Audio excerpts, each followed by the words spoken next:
I wasn't surprised, but what he said next completely caught me off guard. There are business loans. Okay. Personal loans. Okay. And a second mortgage. I frowned. On Jennifer's house. Yes. The room went completely silent. A second mortgage. I had no idea. Clearly Jennifer hadn't discussed it either. Daniel continued. Some of the debt seems to be tied to failed investment projects. The picture became clear. Painfully clear. Brian wasn't just greedy, he was desperate. And desperate people often convince themselves that unethical decisions are temporary, necessary, and justified, right up until those decisions destroy everything. What does this have to do with me? I already guessed the answer. Daniel confirmed it anyway. The value of your assets could resolve most of their problems. There it was, the phrase nobody wanted to say out loud. My assets, not me. My assets. The distinction mattered because it was the first time I clearly saw the motive hiding behind everything. It wasn't concern, it wasn't a family plan, it was money. A heavy sadness washed over me. I thought back to all the Thanksgiving conversations, the whispers, the looks, and the hidden documents. Every single road seemed to lead to the exact same destination. Money. After the call ended, I sat in silence for a few minutes. Finally, Robert spoke. You're mourning. I looked up. Mourning the image of the family you thought you had. His words carried an uncomfortable accuracy, because that was exactly what I was doing. Facts hurt, but they don't hurt nearly as much as the collapse of a belief system. The belief that family always acts out of love. The belief that there is good intention behind every mistake. The belief that loyalty naturally follows sacrifice. Life isn't that simple. People are complex, even the ones we love, especially the ones we love. As night fell, I made one final decision. Perhaps the most important one so far. I called my insurance company, then my lawyer, and then several institutions connected to David's estate planning. One by one, I updated records, verified safeguards, added protections, and reinforced the barriers. Nothing illegal, nothing dramatic, just prudent management. By the time I finished, any pathway for someone to transfer assets without my direct involvement was effectively gone. For the first time since Thanksgiving, I felt safe. Not physically, but financially, legally, and emotionally. My phone buzzed again. This time it wasn't Jennifer, Michael, or Brian. It was Emma. I answered immediately. Hi, sweetheart. Grandma. Her voice sounded incredibly relieved. Yes, I hoped you'd pick up. I smiled.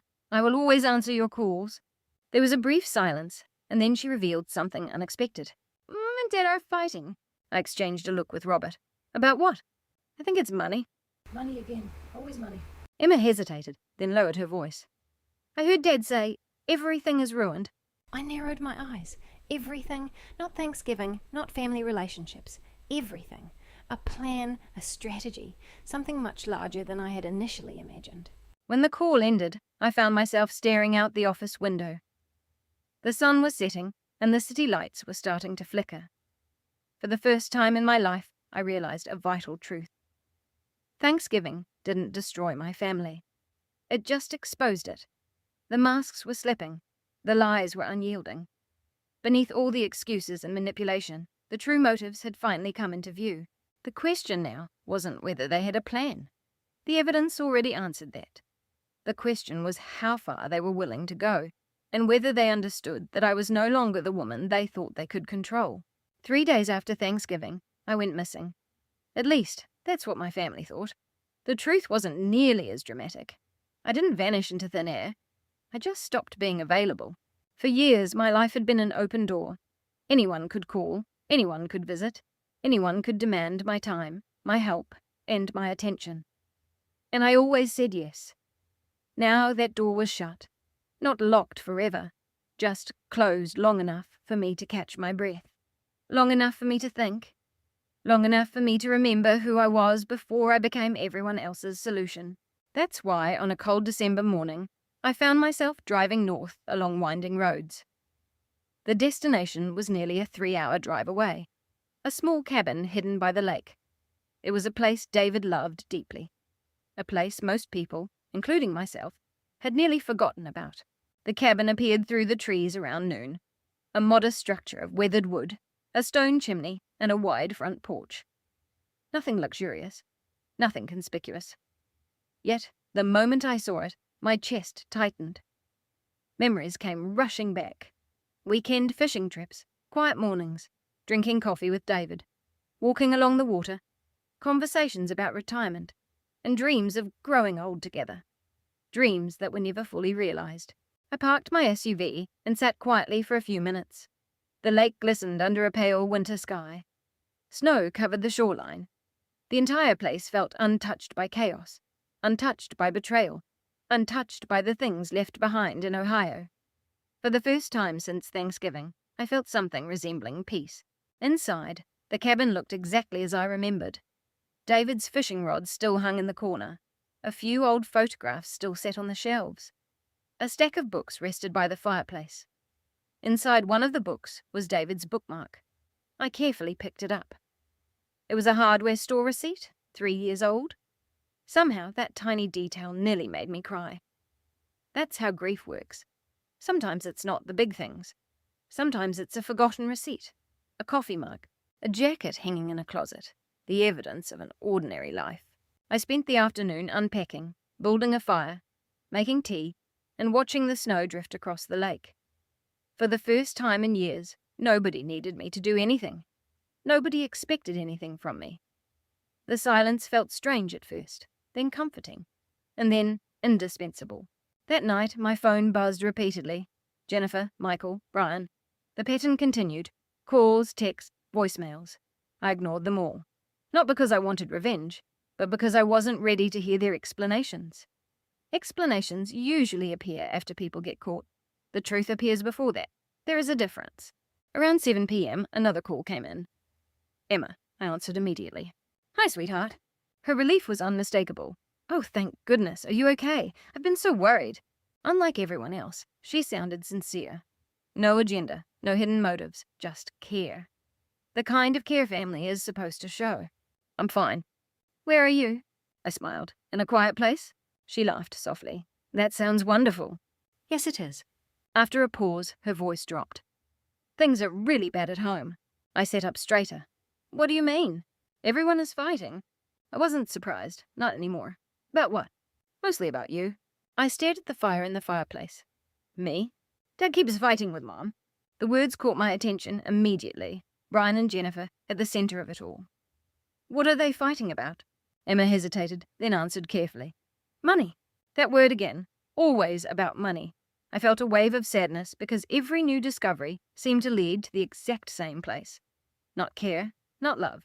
Money. Emma continued. I didn't mean to eavesdrop. I know. But I heard Dad yelling. My stomach tightened. What did he say? Another pause.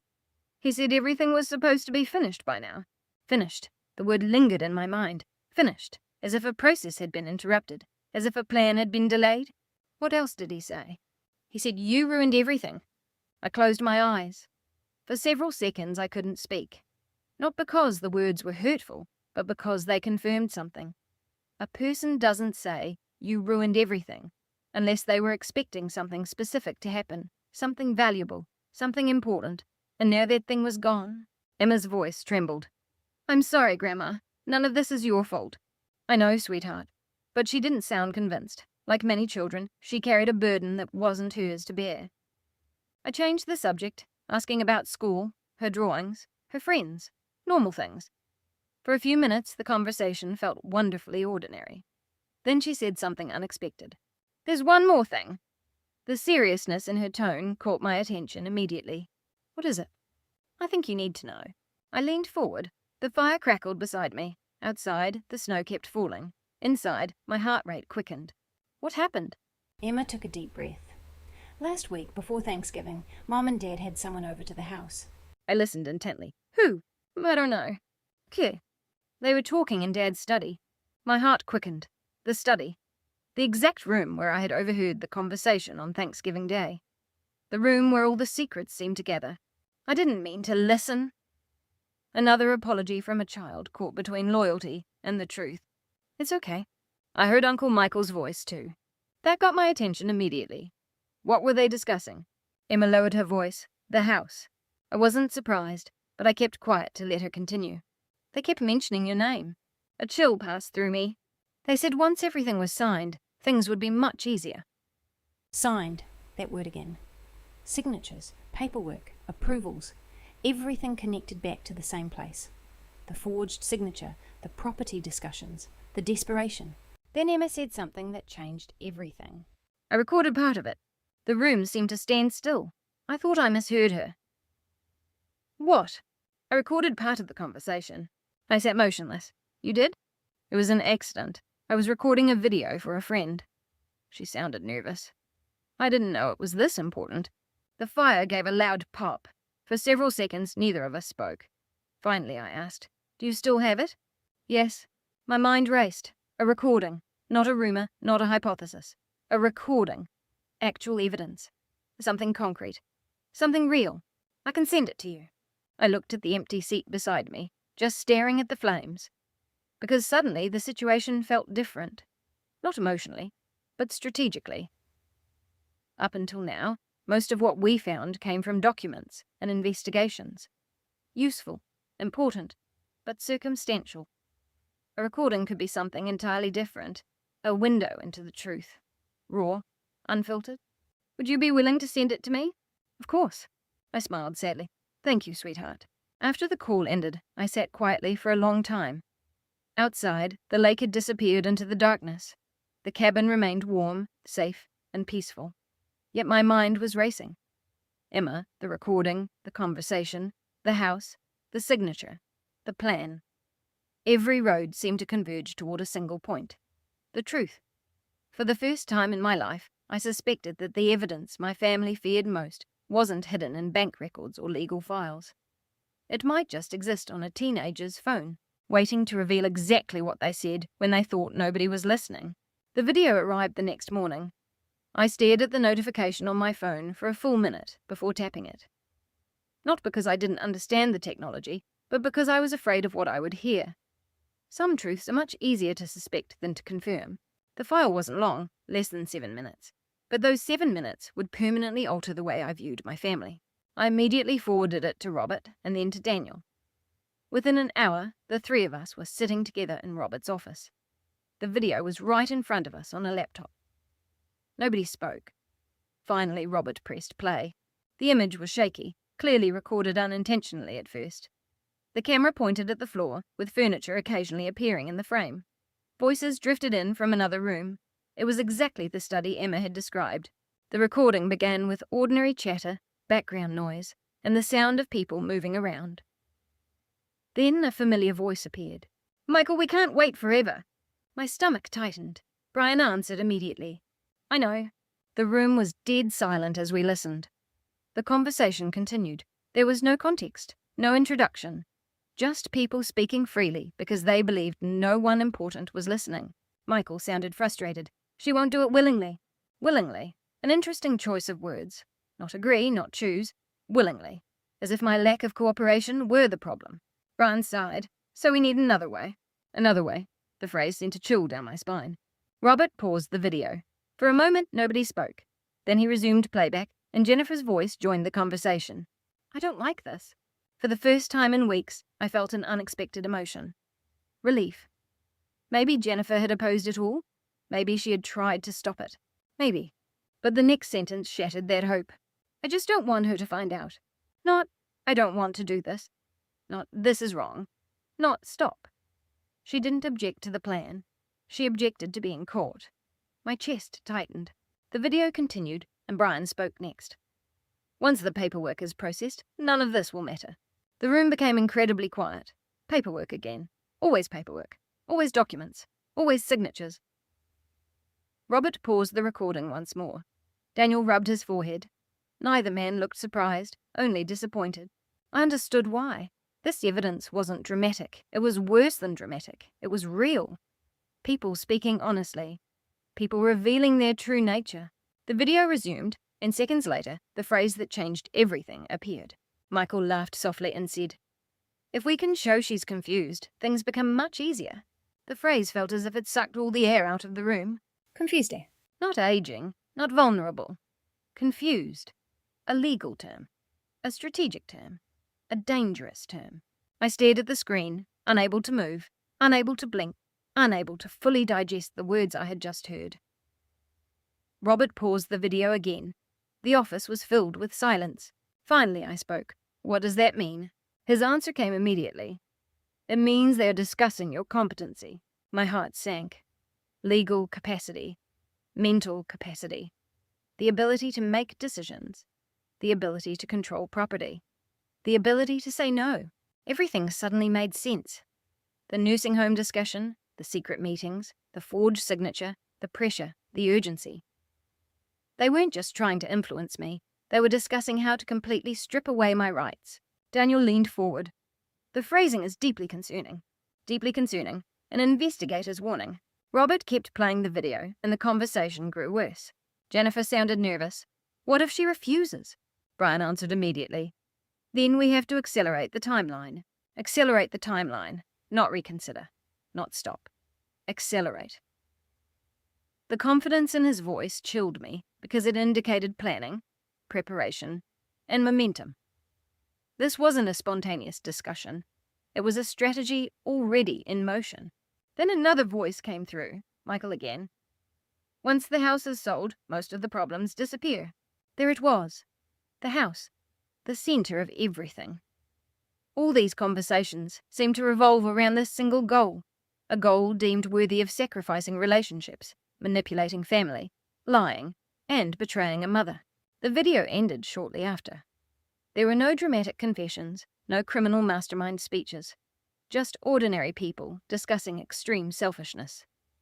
Somehow, that made it hurt even more. When the screen went black, nobody moved. For several seconds, all I could hear was the faint hum of the laptop. Finally, Robert closed it. "All right," a single word, yet it carried immense weight. Daniel broke the silence first. "This changes things." I nodded slowly because it did.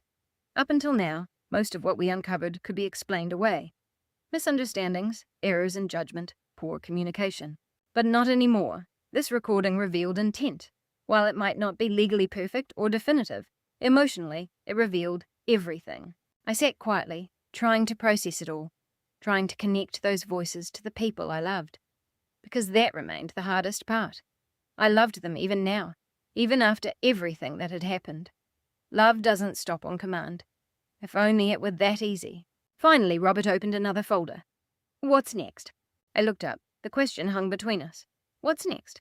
If it had been a month ago, my answer would have been different. I would have avoided conflict, protected their feelings, made excuses, and accepted explanations. But not anymore.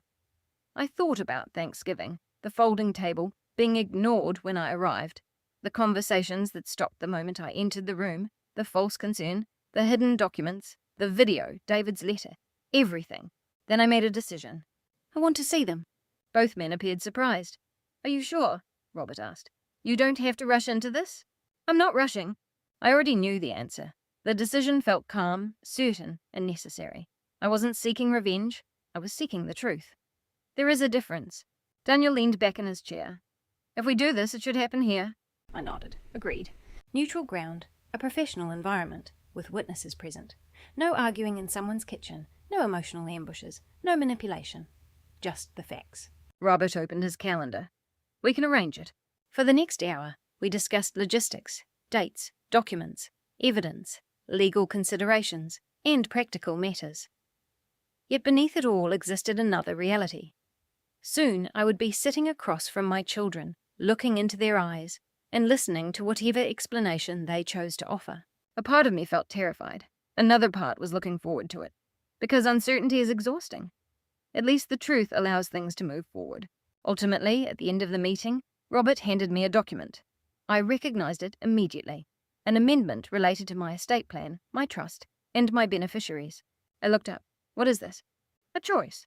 I looked closely at the pages. Everything suddenly felt very real. For years I had assumed my estate would automatically pass to my children. Now I understood an important truth. An inheritance isn't a privilege. It's a matter of trust. And trust can be broken. Robert spoke carefully. "You don't have to decide today." I nodded, but a part of me had already decided. Not the specific details, not the exact distribution, but something deeper. A recognition that my future would no longer be dictated by guilt, obligation, or fear. When I left the office that afternoon, snow flurries were drifting gently through the air. The world looked peaceful, even beautiful. That's the funny thing about life. The inner turmoil contrasts against a calm exterior. I stood by my car for a while, thinking, remembering, mourning, and healing. Then I climbed into the driver's seat, because the next chapter was coming. The confrontation, the meeting, the moment the secrets would finally be brought into the light. And for the first time since Thanksgiving, I wasn't afraid of it anymore. I was ready. The meeting was scheduled for the following Tuesday, exactly 10 days after Thanksgiving. 10 days had passed since I quietly walked out of Jennifer's house. Those 10 days felt as long as 10 years. I arrived 15 minutes early to Robert Hayes' office. Not because I was nervous, but because I wanted a moment alone. A moment to breathe. A moment to remember why I was here. The conference room was large and professional, with a polished wooden table in the center. Legal folders were arranged neatly at one end. A few bottles of water sat around the room. Everything felt calm, orderly, and controlled. A stark contrast to the emotions about to walk through the door. Robert sat next to me. Daniel sat in a chair against the wall. Neither man said much. There was nothing left to say. The evidence was there, and the decisions had been made. Now the truth was coming. Right at 10 a.m., the door opened. Jennifer walked in first. Seeing her cracked my heart a little, because despite everything, she was still my daughter.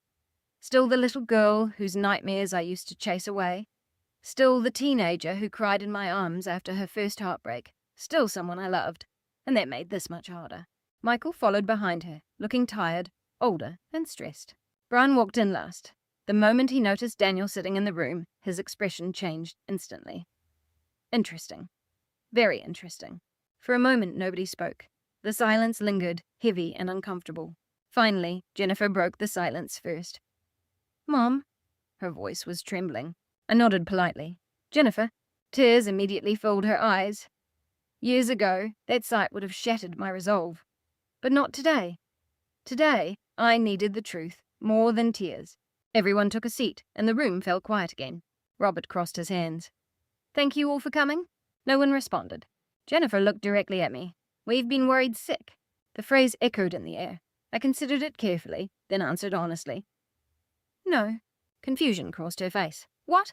"You've been frantic, worried about something." I met her gaze. "But I don't think it was me." Her eyes darted away instantly. That reaction spoke volumes. Michael cleared his throat. "Mum, this situation has gotten completely out of hand." I nearly laughed. Out of hand. Another interesting phrase. As if the problem weren't the deception, but the fact that the deception had been uncovered. Robert opened a folder. "I think we should start with the facts." The atmosphere shifted instantly. Everyone sat up a bit straighter, especially input from Brian. Robert placed several documents on the table. Property records, financial files, copies of correspondence, evidence. Nothing dramatic, just the truth. And the truth can be devastating. Michael looked at the documents, then at Robert. "What exactly is this?" "A review of recent events." Brian leaned back, already defensive, already uncomfortable. Good. For years I had been the uncomfortable one. Now it was their turn. Robert began calmly. "We have evidence that there have been discussions regarding Renee's property." Nobody spoke. "We have evidence of conversations concerning an assisted living facility." Still silence. "And we have evidence of an attempt to gain legal control over assets." Jennifer's face went entirely pale. Michael stared at the table. Brian sat motionless. Then Robert placed the transcript of the video in front of them. That finally provoked a reaction. Brian's jaw tightened. Jennifer looked horrified. Michael closed his eyes. They recognized it implicitly. They knew exactly what it was. Silence hung in the room for several seconds. Then Jennifer whispered, "Oh my God," not because she was shocked, but because she had been caught. I felt an unexpected sadness.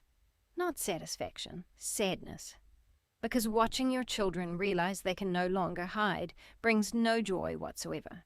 Robert continued. "The recording contains several phrases that require an explanation." No one offered to speak, so he provided the first example. "If we can show she's confused, things become much easier." The phrase echoed in the room.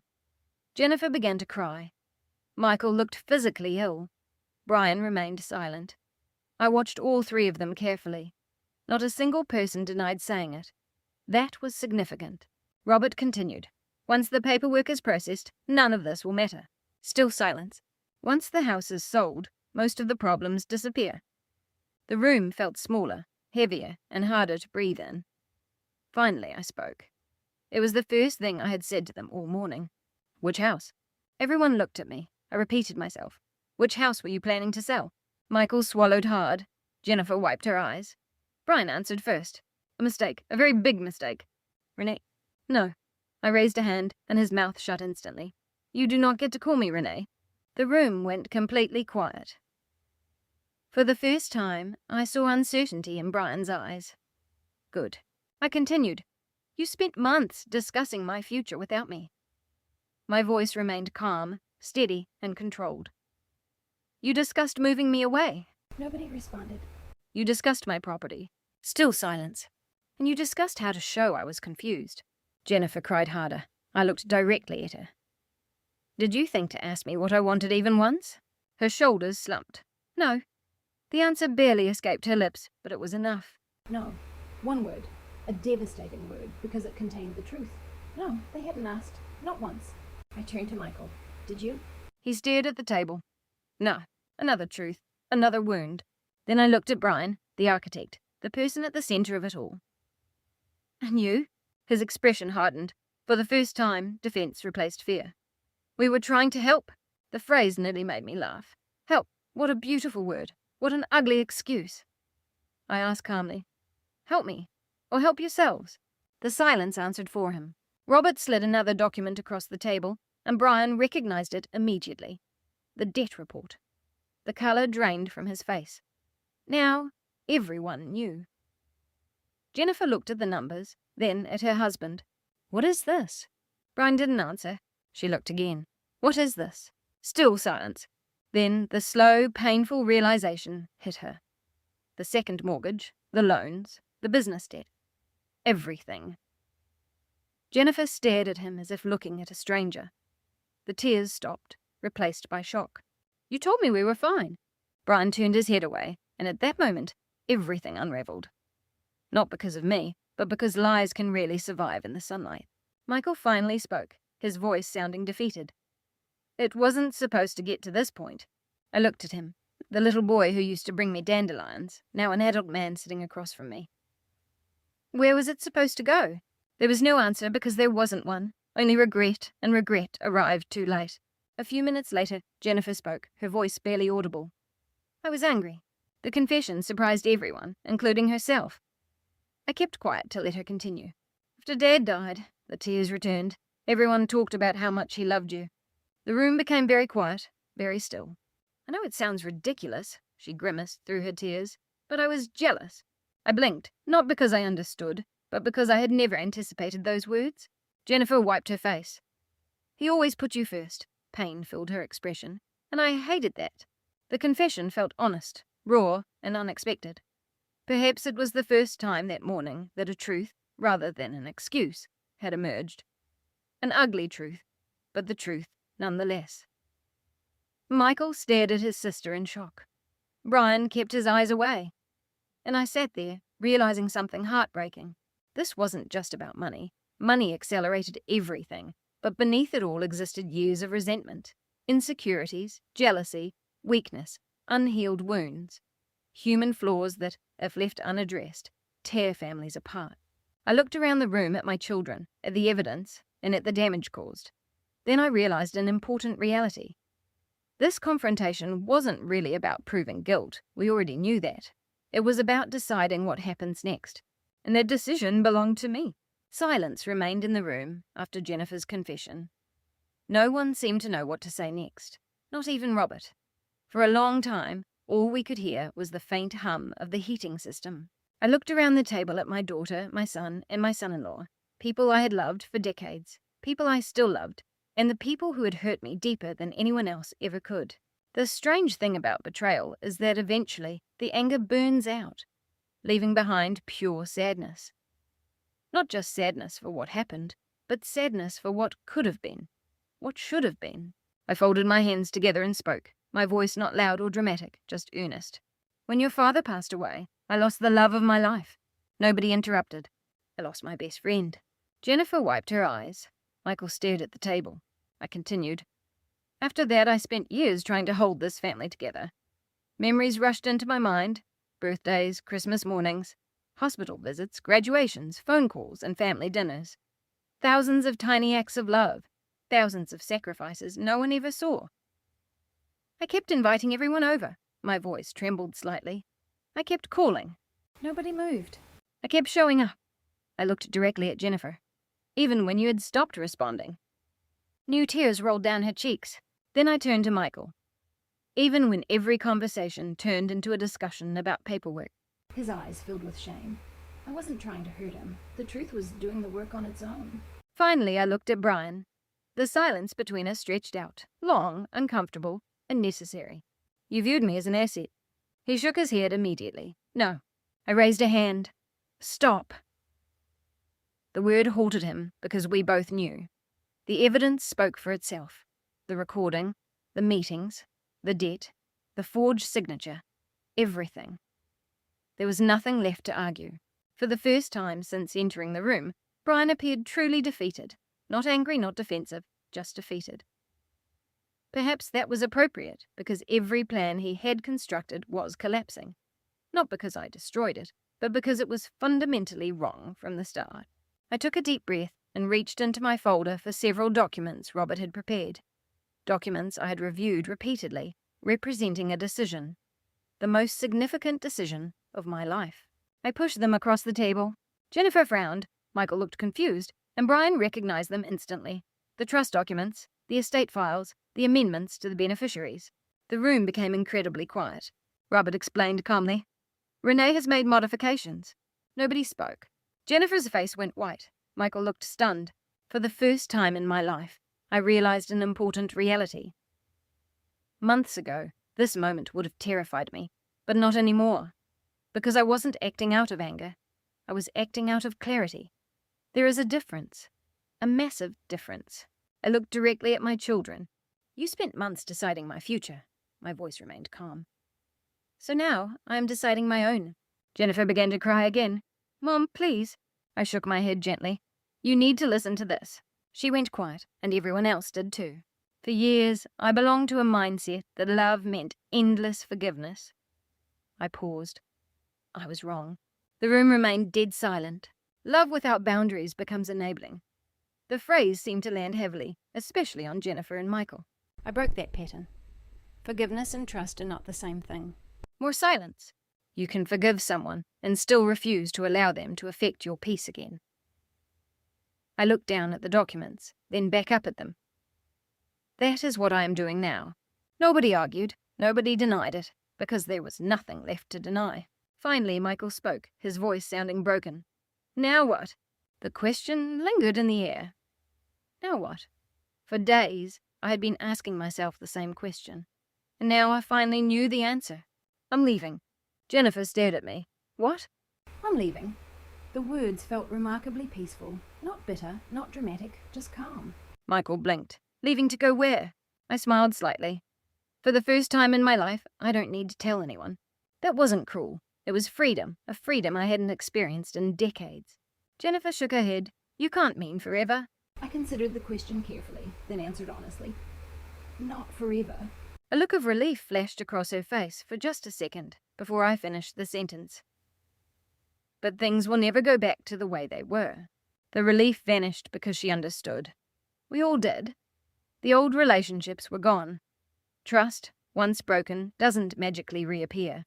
It has to be rebuilt slowly, patiently, and honestly. And that process hadn't even begun. I turned to Michael, his eyes red. I love you. The statement caught him off guard, perhaps because he expected anger, punishment, or resentment.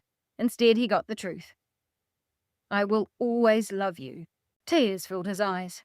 Yes, but loving you does not require me to surrender my dignity. He lowered his head, unable to respond. Then I looked at Jennifer, the daughter I once believed would always be my best friend. I love you too. She wept openly. But I continued, but you do not get to dictate my future. Another truth, another boundary, another necessary wound. Finally, I pulled out the last document, a decision I was entirely certain of. I pushed it forward. Robert smiled softly. He already knew. Jennifer looked confused. Michael looked confused, and Brian looked terrified. Only Robert understood immediately. "What is that?" Jennifer asked. I smiled for the first time that day. A genuine smile. "A gift." She frowned. "A gift?" I nodded. "To the person who actually treated me like family." Silence filled the room, and then they slowly understood. "Emma." Jennifer's eyes widened, and Michael leaned back in his chair. I continued. "Emma never asked me for money. Nobody spoke. She never inquired about my property." Still silence. "And she never discussed my competency." Jennifer closed her eyes. "She just loved me." The room went quiet again. A beautiful quiet, because nobody could argue with that point. Nobody. I hadn't disinherited everyone out of revenge, but I was recognizing character. And character matters, especially when money enters the room. The meeting ended shortly after, not dramatically. There was no screaming, no threats, no theatrical exits, just the truth, a painful, necessary truth. As everyone stood up to leave, Jennifer approached me. For a moment neither of us spoke, and then she whispered, "I'm sorry." The phrase sounded sincere, and for the first time I believed her. It wasn't enough to erase the past, but it was enough to listen, enough to accept. I gave her a brief hug and stepped back. Michael embraced me too, his shoulders shaking slightly. I held him for a moment before letting go. Brian never approached. Perhaps he understood there was nothing left to say, or perhaps he knew some damages take years to fix, maybe longer. As I walked toward the door, I felt lighter than I had in years. Not because everything was fixed, it wasn't, and not because justice was satisfying, it wasn't. I felt lighter because I had finally chosen myself, after spending a lifetime choosing everyone else. When I walked out into the cold afternoon air, I realized an important reality. The woman who had walked away from Thanksgiving dinner, unnoticed, was gone, replaced by a woman who finally understood her own worth. A woman who no longer needed permission to live her life. 1 year later, I was standing in a kitchen filled with laughter. Real laughter. The kind that reaches the eyes, the kind that doesn't hide secrets, and the kind that doesn't vanish when someone enters the room. Outside, the Thanksgiving morning sun streamed through the windows of my new home in North Carolina. The air was thick with the aroma of cinnamon, roasting turkey, and fresh bread. Music played softly from a speaker near the counter. For the first time in many years, I felt entirely at peace. If anyone had told me over a year ago that I would be spending Thanksgiving hundreds of miles away from Ohio, I would have laughed. Back then, my entire identity revolved around family. Not a healthy family, but an exhausting one. The kind where your value is determined by how much you sacrifice. The kind where your needs are always placed last. And the kind where you slowly lose yourself while convincing yourself that this is love. I didn't understand it then. I do now. After the meeting in Robert's office, I made a decision. A real decision. Not an emotional reaction, not a dramatic escape, but a choice. I moved to North Carolina, not because I was running away, but because I was moving toward something. Toward peace, toward freedom, and toward the life I had postponed for decades. During our marriage, David and I had visited North Carolina several times. We always loved the slower pace of life, the mountains, the lakes, and the friendly people. The sense that life didn't have to be rushed. After he died, I often imagined what it would be like to retire there. Eventually, I stopped imagining and started living. The first few months weren't easy. There were moments of loneliness, moments of doubt, and moments of wondering if I had made the right decision. Change is difficult at any age, perhaps even more so later in life. But something unexpected happened. Free from the chaos, I began to hear my own thoughts again. I started reading more, walking more, and laughing more. I joined a community center and volunteered twice a week, meeting people who knew nothing about family drama, property disputes, or betrayal, people who simply enjoyed my company for who I was, not for what I owned. That alone felt like a revolution. One afternoon, I met a fellow widow named Carol during a volunteer event, then another lady named Susan, followed by a retired teacher named Helen. Friendships formed naturally, not because anyone needed anything, but because we genuinely enjoyed spending time together. It reminded me that family isn't always defined by blood. Sometimes it's constructed from kindness, respect, and consistency. the very things that had been missing from my previous life. The Thanksgiving gathering I hosted that year reflected that lesson. Some of the guests were friends, some were widows and widowers from the community, and others were people who simply had nowhere else to go. One gentleman had lost his wife 2 years ago. Another lady had no living relatives, and a veteran arrived with a homemade pie. Everyone brought something. Everyone contributed, and everyone belonged. Nobody sat at a folding table in the corner. Nobody felt invisible. That meant more to me than anyone realized. While I was checking the turkey in the oven, my phone buzzed with a message. I already knew who it was from. Jennifer. I stared at the screen for a moment. A year ago, seeing her name would have filled me with anxiety. Now it filled me with something else. Acceptance. Not complete healing, but acceptance. After that meeting, our relationship changed drastically. The initial months were tough, filled with painful conversations, awkward silences, honest apologies, and a slow process of rebuilding. Trust wasn't restored overnight, nor should it have been, but effort mattered and consistency mattered. To her credit, Jennifer had been trying. The message was simple. "Happy Thanksgiving, Mum. I love you." I smiled and replied, "Happy Thanksgiving. I love you too." Because despite everything, love remained. Love survived. Trust required rebuilding, but love lived on. A moment later, a second message arrived from Michael. "Happy Thanksgiving, Mum." The message continued. "Thank you for giving us a chance to do better." I stared at it for a moment, then smiled, because that was exactly what I had always wanted. Not perfection, but growth, accountability, and honesty. I sent a brief reply. "Happy Thanksgiving, Michael." The reality was that the past year had changed him too. The financial crisis forced difficult conversations, tough truths, and painful lessons. For the first time in years, he stopped viewing me as the person who would always bail him out. And strangely, that improved our relationship. Boundaries often have that effect, not because they create distance, but because they create respect. The front door opened, and a familiar voice filled the house. "A grandma!" My face lit up instantly. Emma. She rushed into the kitchen and hugged me tightly. I held her back, keeping the embrace longer than usual. Because some people deserve more gratitude, and Emma was undoubtedly one of them. She had visited me several things over the year, sometimes alone, sometimes with Jennifer. Her honesty had changed everything, not because she revealed secrets, but because she chose integrity. A rare quality. A precious quality. She stepped back and smiled. "It smells amazing in here." I laughed. "Good answer." She grinned. "I learned from the best." Maybe not, but I knew one thing. Emma had become a living reminder that character matters more than inheritance, more than money, and more than property. Far more. The afternoon flew by as guests arrived. Food was served, stories were shared, and laughter echoed through the house. For a moment, I walked out onto the back porch alone. Just a small moment, long enough to look at the mountains in the distance. The air felt crisp, clean, and peaceful. I thought about Thanksgiving a year ago.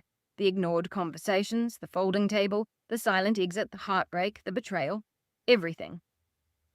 Then I thought about where I was now, surrounded by people who appreciated me, living a life I chose. Free from guilt, free from manipulation, and free from the need to earn love through sacrifice. A strange realization washed over me. I wasn't grateful for what happened. I would never be grateful for betrayal. But I was grateful for what it revealed. Because sometimes, losing the wrong table is exactly how you find the right one. The old Thanksgiving table was built on obligation. This table was built on respect. The old table made me feel invisible. This table made me feel seen. The old table belonged to the life I thought I needed. This table belonged to the life I actually deserved. Inside, someone called my name. Dinner was ready. I smiled and turned toward the door, toward the warmth, toward the laughter, and toward the people waiting for me. Not because they needed something, but because they wanted me there. As I walked back inside, I realized that the moment I quietly walked out of that Thanksgiving dinner wasn't the end of my story. It was the beginning. The beginning of a life where I finally understood my worth, a life where love and respect coexisted, and a life where I no longer sat at someone else's table, hoping to be noticed. I had built my own table, and everyone sitting around it knew exactly who I was. In every painful chapter of our lives, a lesson is hidden, but sometimes we are hurt too deeply to see it until much later. For many years, I thought being a good mother meant always saying yes. I thought sacrifice was the highest form of love. I thought that if I just gave enough, forgave enough, and endured enough, everything would eventually be fine. Life taught me something different. Love cannot survive without respect. Kindness without boundaries eventually becomes a passport for others to take advantage of you. And forgiveness does not require you to accept repeated harm. Getting older doesn't make you less valuable. It doesn't make your voice less important. It doesn't mean your dreams, your peace, or your future belongs to someone else. No matter your age, you have the right to make your own choices, the right to protect your dignity, and the right to walk away from people who only notice your worth when they need something from you. Most importantly, it's never too late to start over. Sometimes the new life waiting for us is just on the other side of a difficult goodbye. Sometimes the people who truly appreciate us aren't the ones we expect, and sometimes losing what we thought we needed makes room for something much better. If this story touched your heart, I'd love to hear your thoughts. Have you ever had to choose between maintaining the peace and protecting your self-respect? Share your experiences in the comments below. If you enjoy stories about family resilience, healing, and emotional justice, please like this video and subscribe to the channel. Your support means the world to me. No matter where you're watching from today, remember this. You deserve to be loved and you deserve to be respected. You are never too old to start a new chapter. When my husband walked into my 62nd birthday party, holding another woman's hand, the entire room fell dead silent. More than 100 guests turned their heads to look directly at them. Family, friends, business partners. Everyone watched as Michael Ferguson smiled, introducing a 39-year-old woman named Sabrina, stating she was incredibly important to his future. He expected me to cry. He expected me to be humiliated. But he never imagined that I would calmly walk up to the stage, reach into my handbag for a sealed envelope, and slip it right into his hand. The exact second he opened that envelope, the smile completely vanished from his face. Inside were divorce papers, and that was only the very beginning of my plan. Before we continue, I'd love to hear your thoughts. If you were in my shoes that night, what would you have done? Would you have quietly walked out, or would you have confronted him in front of everyone? Share your view in the comments. If this story of strength, betrayal, and starting over resonates with you, it would be an honor to have you like and subscribe.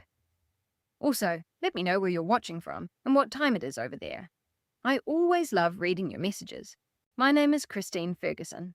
For most of my life, I truly believed I had a marriage that would last until the very end. Looking back now, I realize how dangerous that belief really is. When you spend decades loving someone, building a life with them, and making sacrifices for them, you stop imagining a future without them. You stop questioning things, and you stop protecting yourself because you are absolutely certain the person beside you would never hurt you. For 35 years, that was exactly how I felt about my husband, Mikhail. We met when I was 26 and he was 28, at a small community fundraiser in Charleston, South Carolina. Back then, I was working as a junior accountant for a local company, and Michael was a project manager at a construction firm. He wasn't wealthy, he wasn't powerful, and he wasn't even particularly successful yet, but he was incredibly charming. Michael had this magic ability to make people feel important. When he spoke to you, he looked right into your eyes, as if nothing else in the world mattered. At least back then, it really felt that way. 3 years later, we got married. I still remember our wedding day. We couldn't afford anything luxurious. My dress was simple, the reception was held in the church hall, and most of the food was prepared by family. But I was happy. I truly believed I had found the person I would spend the rest of my days with. During our first few years together, money was always tight. There were months when we worried about paying bills, months when the refrigerator looked completely empty, and months when I secretly skipped meals just to make sure Michael, who worked long hours, had enough to eat. I never told him about it. I didn't want him to carry that kind of burden. When our son, Ethan, was born, things became even harder. 3 years later, our daughter, Lauren, arrived. Suddenly we had 2 children, a mortgage, and more responsibility than either of us had anticipated. But somehow, we kept moving forward. What made those years manageable was facing everything together as a team. Or, at least, I thought we were. One night, Michael came home with an idea that would change everything. He wanted to start his own construction company. Most people thought he was crazy. We had limited savings, 2 young kids, existing debt, and absolutely no guarantee of success. Even my parents thought it was too risky. But I believed in him. I always believed in him. I remember late nights, while the kids were sleeping upstairs, sitting at the kitchen table with Michael's business plans spread across the surface, his hands shaking slightly from nerves and excitement. "What if I fail?" he asked. I reached out, took his hand, and said, "Then we fail together." Every single word came straight from my heart. What happened next, many people never knew. To help Michael start the Ferguson Development Group, I put my own career on hold. I reduced my hours and eventually stepped away from my accounting position entirely. I handled the bookkeeping for the company from home. I tracked expenses, prepared statements, managed payroll, filed taxes, and answered client calls. When funds were too tight to hire help, I did it all alone. Countless nights. I worked until 2 in the morning after putting the kids to bed, only to wake up at 6 to start the day all over again. I wasn't just Michael's wife. I was his business partner, his backbone, and his safety net. When the company needed extra capital, I agreed to use the inheritance my late grandmother left me as collateral for a loan. The decision terrified me. If the business collapsed, we could lose almost everything. But Michael made a promise to me. "I will never forget what you've done for me." Those words stayed in my heart for years. Whenever things got difficult, I would repeat them to myself. Ultimately, those sacrifices paid off. The company grew, then expanded further.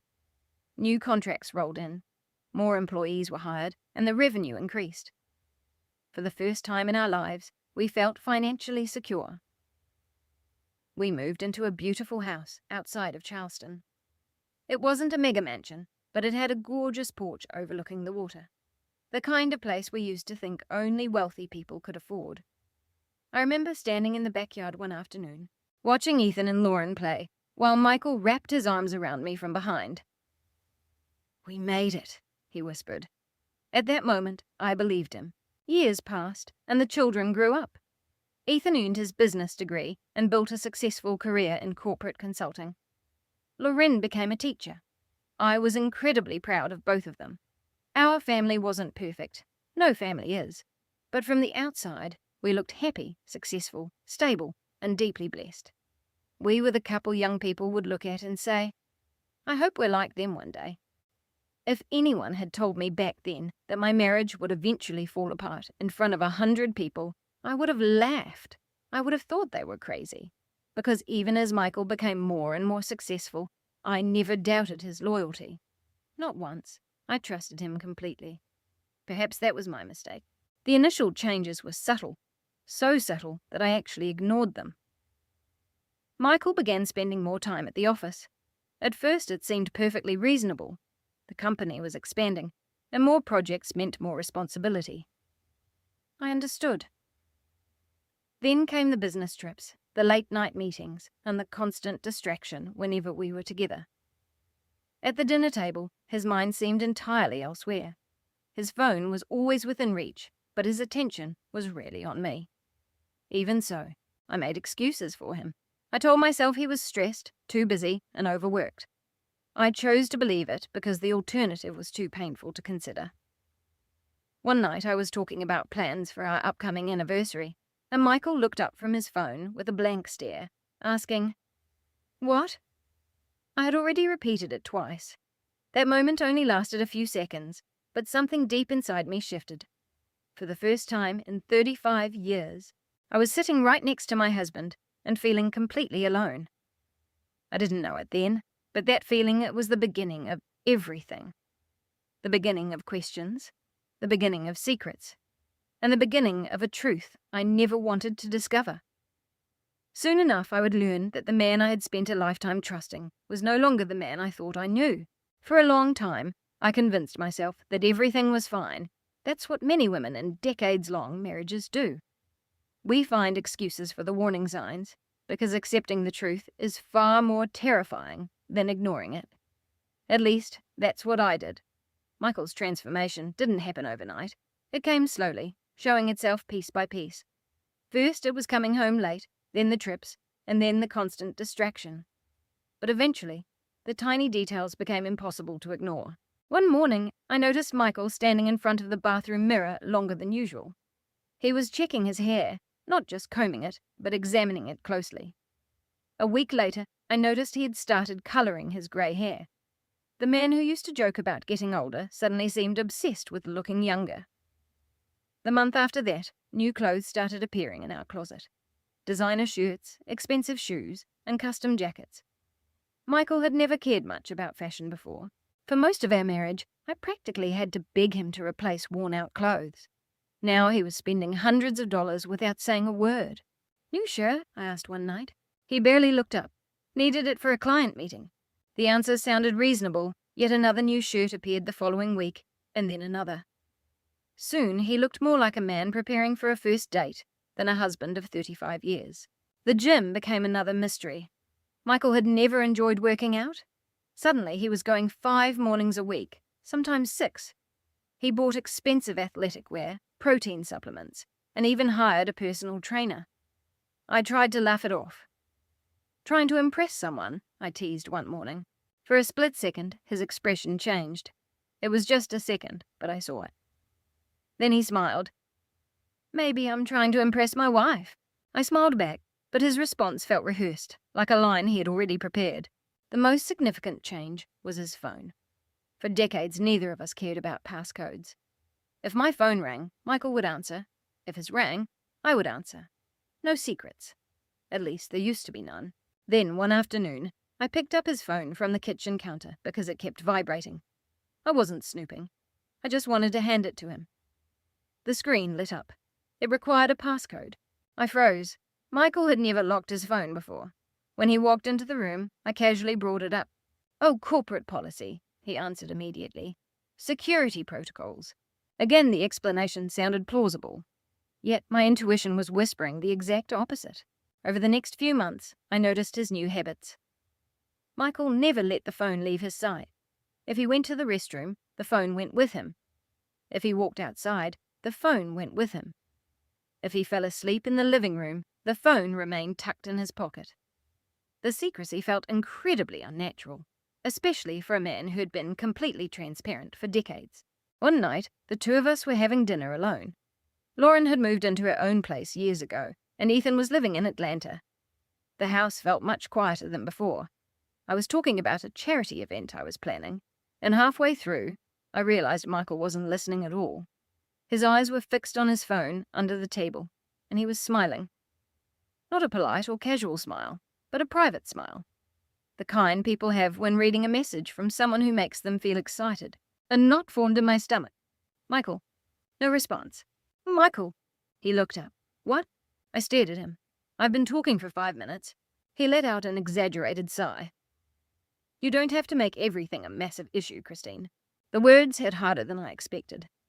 Not because they were exceptionally cruel, but because of the dismissive attitude, as if my feelings were an inconvenience, as if I were an inconvenience. For the first time, I went to bed angry, and for the first time, Michael didn't seem to care at all. The distance between us continued to grow. Every conversation became shorter, and every interaction became colder. Then the verbal remarks started. At first, they sounded harmless enough. "You're lucky you don't have to worry about work anymore." Or, "Most women your age would envy this lifestyle, and you should just relax and enjoy retirement." Those comments bothered me because they erased reality. I hadn't spent my life relaxing. I helped build everything we had. Every dollar, every success, and every opportunity. Yet Michael was increasingly speaking as if he had created it all entirely on his own. One afternoon, I confronted him, not with anger, but with genuine sincerity. "Do you feel like I contribute nothing to this family?" His reaction shocked me. Instead of reassuring me, he laughed. Actually laughed. "Oh, come on, Christine." The laughter only lasted a moment, but I would never forget it. I would never forget how incredibly small it made me feel. Around that same time, Ethan came home for a weekend visit. While Michael was away on yet another business trip, we sat on the porch chatting, and I finally shared some of my worries. Not everything, just a little, to see his reaction. To my surprise, Ethan immediately defended his father. "Dad is under a lot of stress, I know. He runs a major corporation, I know. You might be overthinking things." That last phrase stung deeply because it sounded exactly like something Michael would say. I forced a smile. Maybe Ethan was right. Maybe I was imagining things. Maybe I was becoming paranoid. That's what I told myself at the time. Lauren's reaction was entirely different. A few weeks later, we had lunch together, and the moment she saw my face, she knew something was wrong. "What's going on?" I hesitated, then told her everything. The late nights, the secrecy, the distance, the phone, the coldness. Lauren listened quietly, and when I finished, she stared down at her coffee. That was when I noticed a detail. She wasn't surprised. My heart began to race. "Lauren," she looked up, "do you know something?" Her eyes were filled with uncertainty. "I can't be sure of anything." There wasn't a denial. "Lauren," she swallowed hard, "I've just noticed he's been acting different too." A chill ran through my entire body. For weeks after that, I couldn't stop replaying that conversation. If Lauren had noticed, it meant I wasn't imagining things. Something was terribly wrong. The proof arrived on a rainy Tuesday afternoon. Michael had left, claiming to attend a 3-day business conference in Charlotte. I was organizing files in the home office and noticed an unfamiliar envelope tucked between several folders. Normally I might have ignored it, but instinct urged me to pick it up. Inside was a printed receipt. At first it looked ordinary. Then I saw the location. A luxury resort in Savannah, Georgia. Not Charlotte, Savannah. My hands began to shake. I checked the dates, and the reservation aligned perfectly with Michael's current trip. 2 guests, a luxury suite, 3 nights. I stared at the paper for what felt like an eternity. A part of me still craved an innocent explanation. A mistake, a misunderstanding, anything. But deep down, I already knew the answer. For months, my instincts had been trying to warn me, and now they finally had proof. While it wasn't the final definitive piece of evidence, it proved Michael had lied. Once a partner begins concealing their location, the questions follow quickly. Who was he with? How long had this been going on? Most importantly, who was worth risking a 35-year marriage for? Discovering the resort receipt didn't make me confront Michael immediately. That might surprise some people. If this had happened when I was younger, I probably would have demanded an explanation right away. I would have thrown the receipt in his face and made him account for every lie. But after 35 years of marriage, a strange thing happens. You become afraid to hear the answers. As long as I stayed quiet, there was still a tiny chance I was wrong, a tiny chance an explanation existed that I couldn't see. The moment I confronted him, that possibility would vanish forever. So instead of a confrontation, I chose to wait and watch. For the first time in my life, I began observing my husband the way an investigator watches a suspect. The experience was heartbreaking because once I started paying attention, I noticed things I hadn't seen for months or even years. Michael became fiercely protective of his schedule. Whenever I casually asked about meetings or projects, his answers were vague. Just business. Nothing special. The usual. Yet he was away longer than ever before. One evening, he claimed to be having dinner with investors. 3 hours later, I checked the company's social media page, which featured photos from the investor event. Michael wasn't in any of them. That was the first time I confirmed he was lying openly. After midnight, I sat alone in the kitchen, staring at the dark window over the sink. My reflection looked much older than I remembered. Tired, anxious, and broken. I asked the question I had been avoiding. What if Michael is having an affair? The words felt like poison. Just thinking them made me sick, because if the answer was yes, it meant my entire belief in our marriage was built on a lie. A few days later, I decided I needed facts, not assumptions. Facts. I wasn't interested in a dramatic scene. I wanted the truth, the whole truth. The opportunity came unexpectedly when Michael left his laptop open in the home office. Normally, I never touched his work equipment, but that day I made an exception, telling myself I was just looking for answers. The computer wasn't password protected, and within minutes I found dozens of emails related to company operations. Most were routine contracts, invoices, and scheduling discussions. Then I noticed a name that appeared frequently: Sabrina Hayes. I had never heard of her before. At first, it didn't seem unusual. Her title was listed as Director of Business Development. Apparently, Michael had hired her about a year ago, but the more I read, the stranger it became. Her position seemed unusually influential, far beyond what someone who had just joined the company should have. She was copied on confidential communications, included in executive discussions, and invited to meetings normally restricted to senior leadership. Even more surprising, several established managers seemed to resent her influence. One email caught my eye immediately.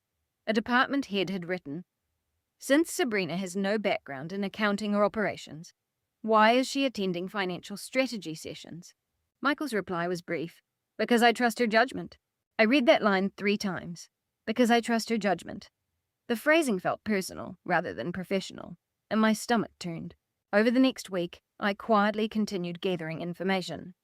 I never thought I'd do something like this, but every new discovery pushed me further. One afternoon, I stopped by the corporate headquarters under the excuse of dropping off documents. The receptionist greeted me warmly, as most of the long-time staff still remembered my years working there. As I walked through the building, I noticed a framed photo from a recent company retreat on the wall. Dozens of employees stood near a lakeside resort. My eyes locked onto Michael instantly. Then I saw her. Sabrina was standing right next to him, closer than any employee should be standing to a married CEO, her hand resting lightly on his arm. Most people might not notice that detail, but a wife always does. She was beautiful, strikingly so. Tall, blonde, and elegant. The kind of woman who commands attention the moment she enters a room. The kind of woman who makes an aging man feel young again. For several seconds, I just stared at the photograph. Not because I hated her, not yet, but because I suddenly understood what I was up against. This wasn't a temporary lapse in judgment. This wasn't a one-night mistake. Something deeper was happening. A few days later, fate handed me another piece of the puzzle. My friend Diane had been at a charity luncheon downtown, and when she called me that evening, her voice sounded hesitant. "Christine, can I ask you something?" "Sure." There was a pause on the line before she spoke. "Was Michael supposed to be in Savannah last month?" The question made my pulse race. "Why?" Another pause. "I don't know if I should bring this up." My heart sank. "Not in. I saw him. The room felt like it was spinning." "Where?" "At a resort just outside of Savannah." I closed my eyes. The receipt, the lies, the disappearing business trips, everything connected instantly. Was he alone? I asked calmly. Diane hesitated, and that brief hesitation told me everything. No. My chest tightened. Who was he with? I don't know her name, but even before Diane described her, I already knew. Young, blonde, stylish, confident, and beautiful. Sabrina Hayes. After the call ended, I sat alone in the silence. I should have cried. I should have screamed. Instead, I felt a strange sense of calm because for the first time, I wasn't chasing suspicions. I was facing reality. Reality hurts, but uncertainty hurts much more. Over the next few weeks, I learned even more. Through company public events, social media photos, and professional networking pages, Sabrina was everywhere. Everywhere Michael appeared, she was there. Golf outings, fundraisers, business conferences, and award dinners. She was always nearby. Always smiling, always looking far too comfortable around a married man. The final confirmation came from Lauren, who didn't even realize what she was confirming. She came over for dinner one night, and as we were having tea in the kitchen, she casually mentioned seeing her father at a restaurant a few weeks ago. "Who was he with?" I asked. Lauren's expression changed instantly, and that reaction was answer enough. My heart sank. "You saw her, didn't you?" Lauren stared at the table, then nodded, tears filling her eyes. "I didn't know what to do, Mom." The pain in her voice broke my heart because she had been carrying this burden alone. "I didn't want to hurt you." I reached across the table and took her hand. Neither of us spoke for a long time. When she finally left that night, I sat alone in the dark. The truth was no longer a possibility. It was an established fact. Michael Ferguson was having an affair. The man I had loved for 35 years, the man for whom I had sacrificed my dreams, and the man I had trusted with my entire life, had chosen another woman. As devastating as that realization was, another, more disturbing question began to form in my mind. Because the more I learned about Sabrina Hayes, the more something felt off. This didn't look like love. It looked like ambition. She wasn't just getting close to Michael. She was getting close to the company, the finances, the decision-making, and the future. Deep down, I couldn't shake the feeling that Sabrina Hayes wanted far more than just my husband. Learning my husband was having an affair broke my heart, but discovering that my family might not be fully on my side almost broke my spirit entirely. Looking back now, I think that was the moment I truly understood how isolated I had become. Not from a lack of love, but because the people closest to me were afraid to face the truth. And fear can make good people do disappointing things. For nearly 2 weeks after confirming Michael's affair, I told no one except Lauren. I carried the weight alone, waking up next to the man who betrayed me and sitting across from him at dinner. Every conversation felt like a performance, and every smile felt like a lie. Michael seemed entirely at ease, which hurt more than anything. His actions showed no hint of a guilty conscience, and he appeared completely unconcerned about losing his marriage. If anything, he looked more confident than ever, as if he believed he had already won. One evening, he announced he was leaving for another out-of-town meeting. I simply nodded. The old me would have asked questions. The current me stayed quiet. Michael examined my face. "Are you okay?" After months of lies, the question felt almost comical. Now he wanted to know if I was okay. "I'm fine." He seemed relieved, then went right back to checking his phone messages. I watched him for a few seconds. For the first time in 35 years, I didn't recognize the man sitting across from me. The realization was crushing. A few days later, I called Ethan. I knew the conversation would be difficult, but I needed to know where my son stood. He came over on a Saturday afternoon. The weather was perfect, with sunlight glistening on the water behind the house. In a different situation, it would have been a peaceful day. Instead, I felt sick with anxiety. We sat together on the back porch, spending the first few minutes talking about inconsequential things. Work, traffic, sports. Neither of us wanted to address the real issue. Finally, I forced myself to speak. "Ethan, I need to tell you something." He immediately looked concerned. "What's wrong?" I took a deep breath. "I have reason to believe your father is having an affair." The phrase hung between us. His reaction was quick, yet unexpected. He frowned, then shook his head. "No way." The certainty in his voice caught me off guard. "I have reasons to believe it's true. Dad wouldn't do that." The irony almost made me laugh, because I used to say the exact same thing. "I have proof." Ethan crossed his arms. "What proof?" I told him everything. The resort receipt, the lies, the woman named Sabrina, the photos, and being seen at the restaurant. When I finished, he stared out at the water. For a moment, I thought he finally understood. Instead, he sighed. "Mum, even if all of that is true," the phrase cut me like a knife. "Even if that's true, you don't know the whole picture. What picture could possibly justify this?" "I'm not saying it justifies it." "Then what do you mean?" Ethan hesitated, then said something I will never forget. "Maybe you should think carefully before you destroy the whole family." I stared at him, speechless for several seconds. Not because I was angry, but because I was hurt. Deeply hurt. His message was clear. Protect the family. Protect the reputation. Protect the business. But clearly, protecting me wasn't the priority. "I've spent my life protecting this family," I said softly. "I know. Did you hear what I just told you?" His expression softened. "Of course I did." "Then why does it feel like you're defending him?" Ethan looked uncomfortable, because he knew I was right. Yet he still couldn't bring himself to fully condemn his father. Finally, he stood up. "Just promise me you'll think about things before making any major decisions." After he left, I sat on the porch alone for nearly an hour. I wasn't entirely angry with Ethan. I understood his position. Michael wasn't just my husband. He was Ethan's father, the man he admired, and the person who helped shape his life. Accepting the truth would force Ethan to reevaluate everything he believed about his father, and that realization doesn't happen overnight. Still, the conversation left me feeling more isolated than ever before. Lauren's reaction was entirely different. She came over for dinner a few days later, and the moment she walked into the kitchen, she knew something had happened. "You talked to Ethan, didn't you?" I nodded, and her expression darkened instantly. He defended Dad. I nodded again. Lauren shook her head. I knew he would. The sadness in her voice was clear. Unlike Ethan, Lauren never looked at the world in simple black and white terms.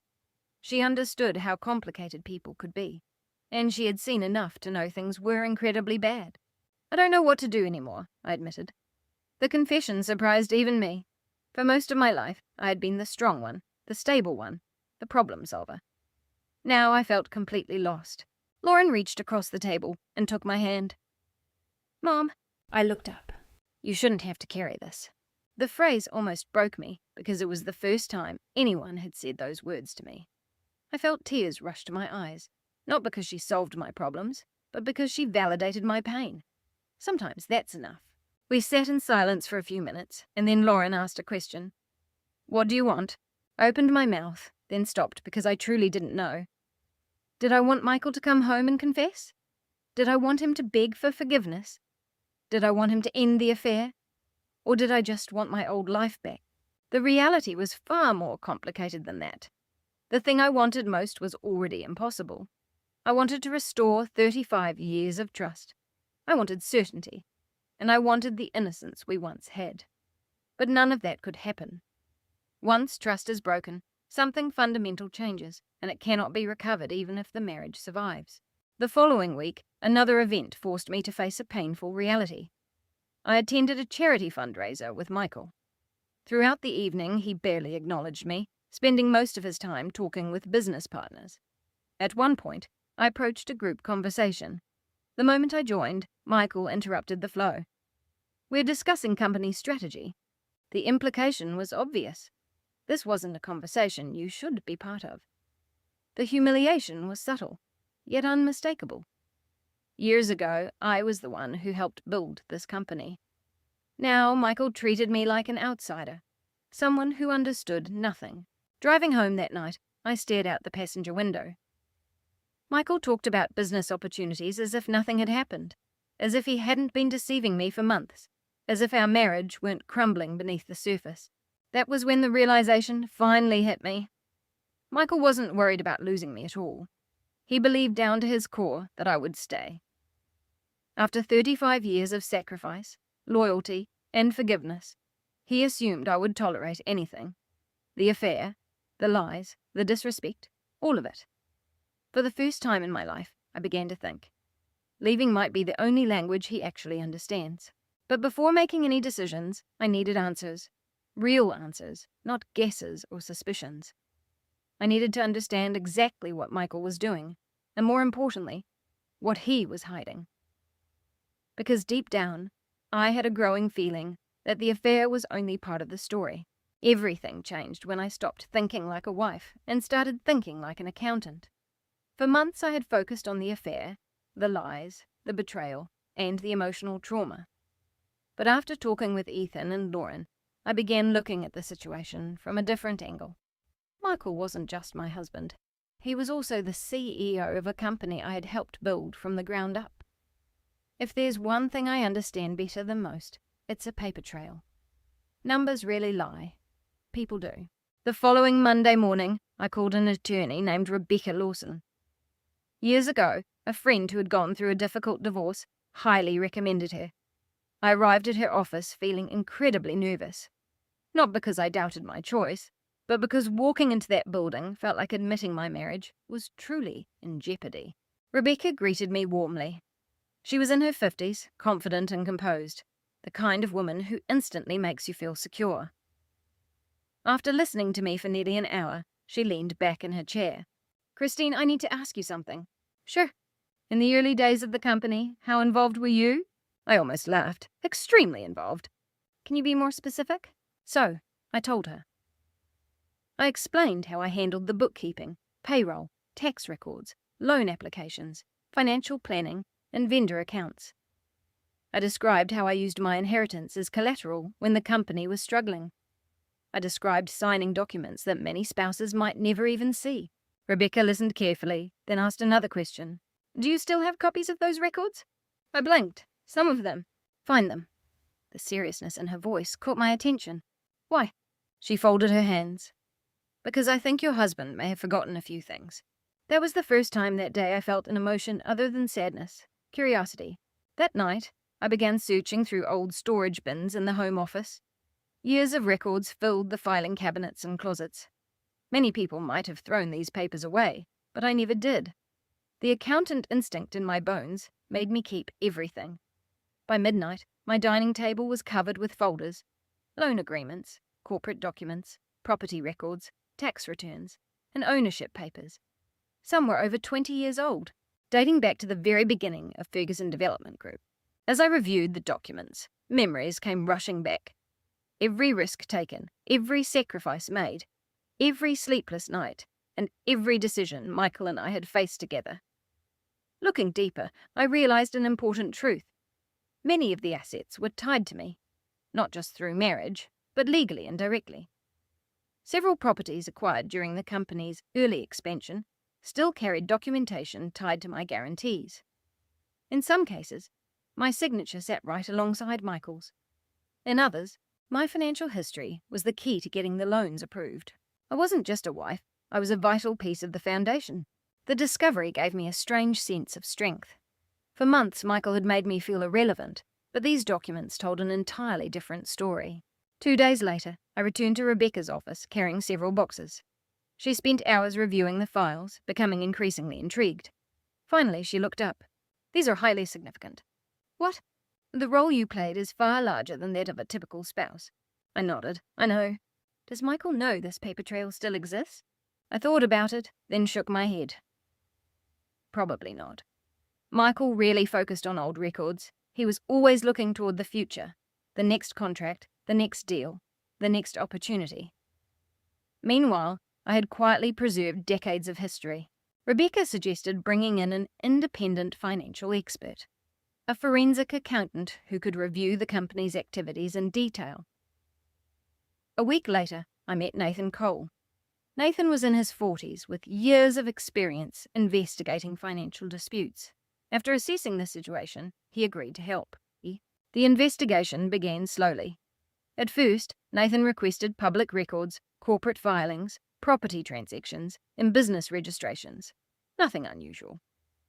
Then he started asking deeper questions, the kind I couldn't answer, the kind only Michael could answer. However, one discovery stood out immediately. Several recent transactions appeared highly unusual. Not necessarily illegal, but unusual. Funds were moving differently than in previous years, with company money being transferred between accounts far more frequently.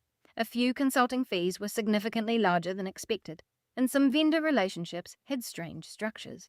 Nathan never jumped to conclusions, and neither did Rebecca, but both encouraged me to keep gathering information. As the weeks passed, I began watching Michael more closely. For the first time, I noticed him spending hours reviewing financial reports at home, something he rarely used to do.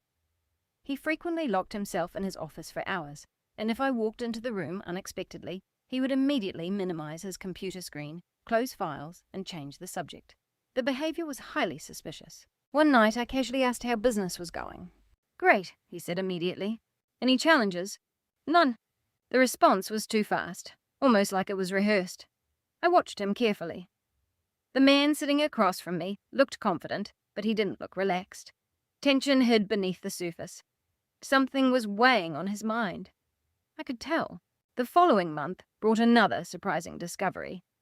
While sorting through old records, I found a copy of an original loan agreement from nearly 30 years ago. One clause caught my eye immediately. Several properties used as collateral during the company's early expansion were still tied to liabilities that had never been formally restructured. I wasn't sure what that meant legally, but Rebecca certainly would. When I showed her the files, her interest was obvious. These could have a major impact. How major? Very major. My heart rate quickened. For the first time since discovering the affair, I felt an emotion close to confidence. Not because I wanted revenge, but because I was beginning to see the truth clearly. For months, Michael had treated me as someone powerless, an aging wife who knew nothing of what was happening and would simply accept his decisions quietly. But he forgot one thing. Before I was his wife, I was an accountant. Before he built his company, I helped lay its foundation. And unlike Michael, I never forgot a detail. One afternoon, Nathan called me, his voice unusually serious. "Christine, I found something." My stomach tightened. "What is it?" "I need to verify more records before drawing conclusions." The statement wasn't reassuring. "What did you find?" After a brief silence, he answered, "Several transfers of funds appear connected to recent commercial activities." I waited.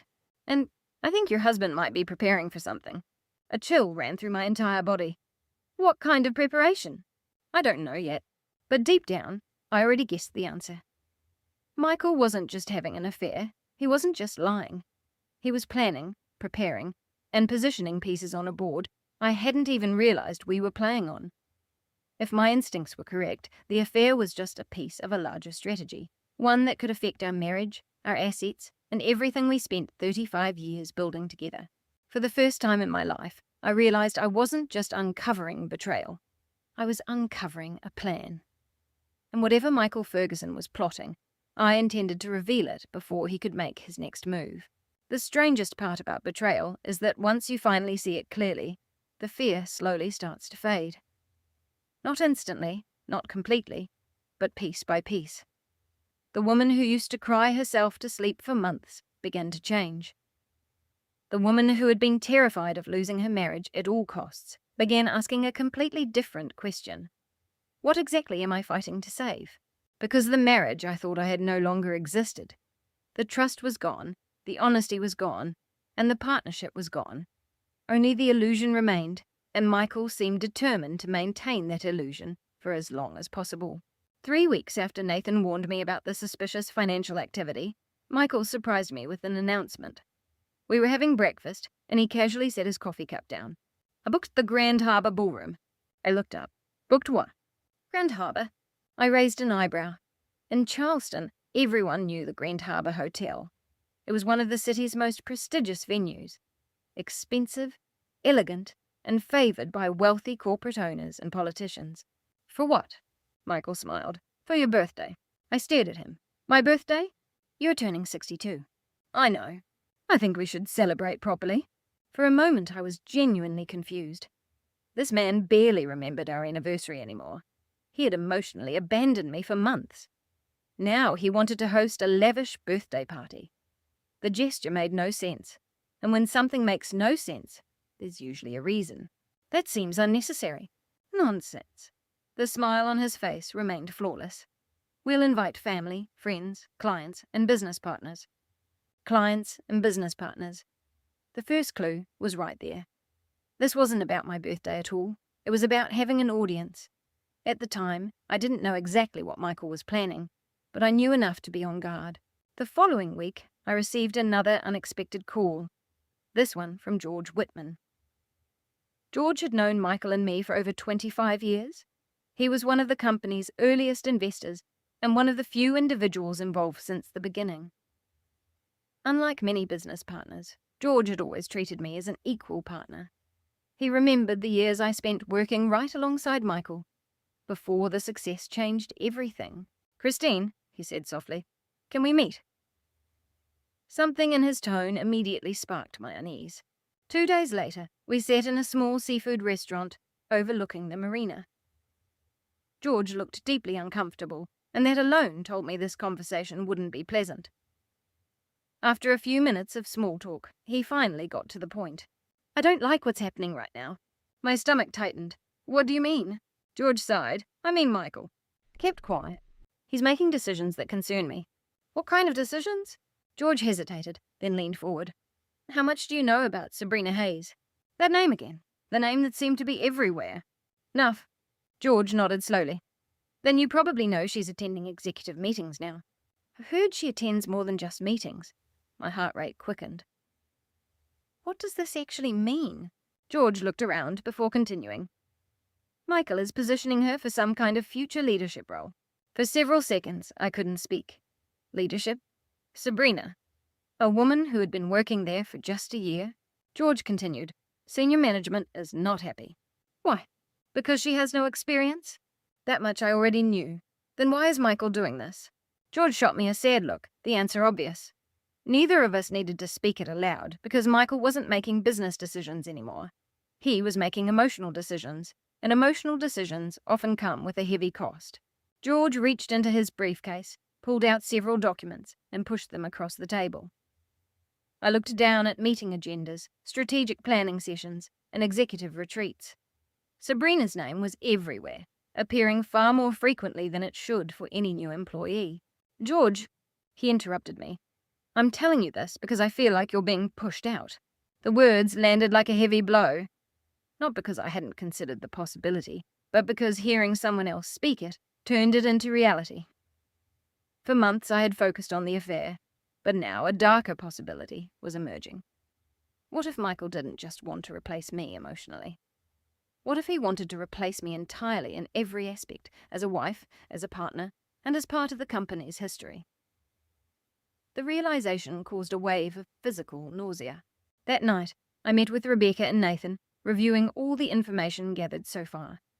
The affair, the financial anomalies, the intelligence from George, the unusual transfers, and Sabrina's expanding role. Rebecca listened carefully, and when we finished, she folded her hands. "Christine, I think you need to prepare yourself." "Prepare for what?" "A legal battle." The phrase hung in the air. I looked at Nathan, and he nodded. "I agree. If it had been a month ago, hearing those words would have terrified me, but now they simply confirmed what I already suspected. Michael was preparing for something, and whatever it was, I needed to be ready too. Over the next few days, we began a whirlwind of preparation. Rebecca started organizing paperwork. Nathan continued tracking financial records, and I gathered every piece of information I could find. The process was exhausting, but it also empowered me. For the first time in months, I felt like I was controlling my own future, planning actively rather than reacting passively. One afternoon, Rebecca called. "I have your documents." I knew exactly what she meant. The divorce papers, the formal legal document that would end a 35-year marriage. For several seconds, neither of us spoke, and then I said softly, "All right." The next day, I went to her office. She handed me a sealed envelope that looked simple and ordinary, yet felt heavier than anything I had ever held. I stared at it for a long time. That envelope contained the end of one chapter of my life and the beginning of another. "Do you want to file them now?" Rebecca asked. I shook my head. "Not yet." She looked a bit surprised. "Why?" I thought about Michael, about Sabrina, about the lies, and about the humiliation I had faced. Then I thought about the upcoming birthday party. An idea had been slowly forming in my mind for weeks, and now it was perfectly clear. Michael wasn't hosting that event for me. He was hosting it for himself, for his image, for his future, and for whatever statement he intended to make. Suddenly, I knew exactly what I wanted to do. I slid the envelope into my handbag. Rebecca examined my face closely. "What are you thinking?" I looked straight at her. "I'm thinking Michael needs an audience." A slight smile appeared on Rebecca's face, and I smiled back.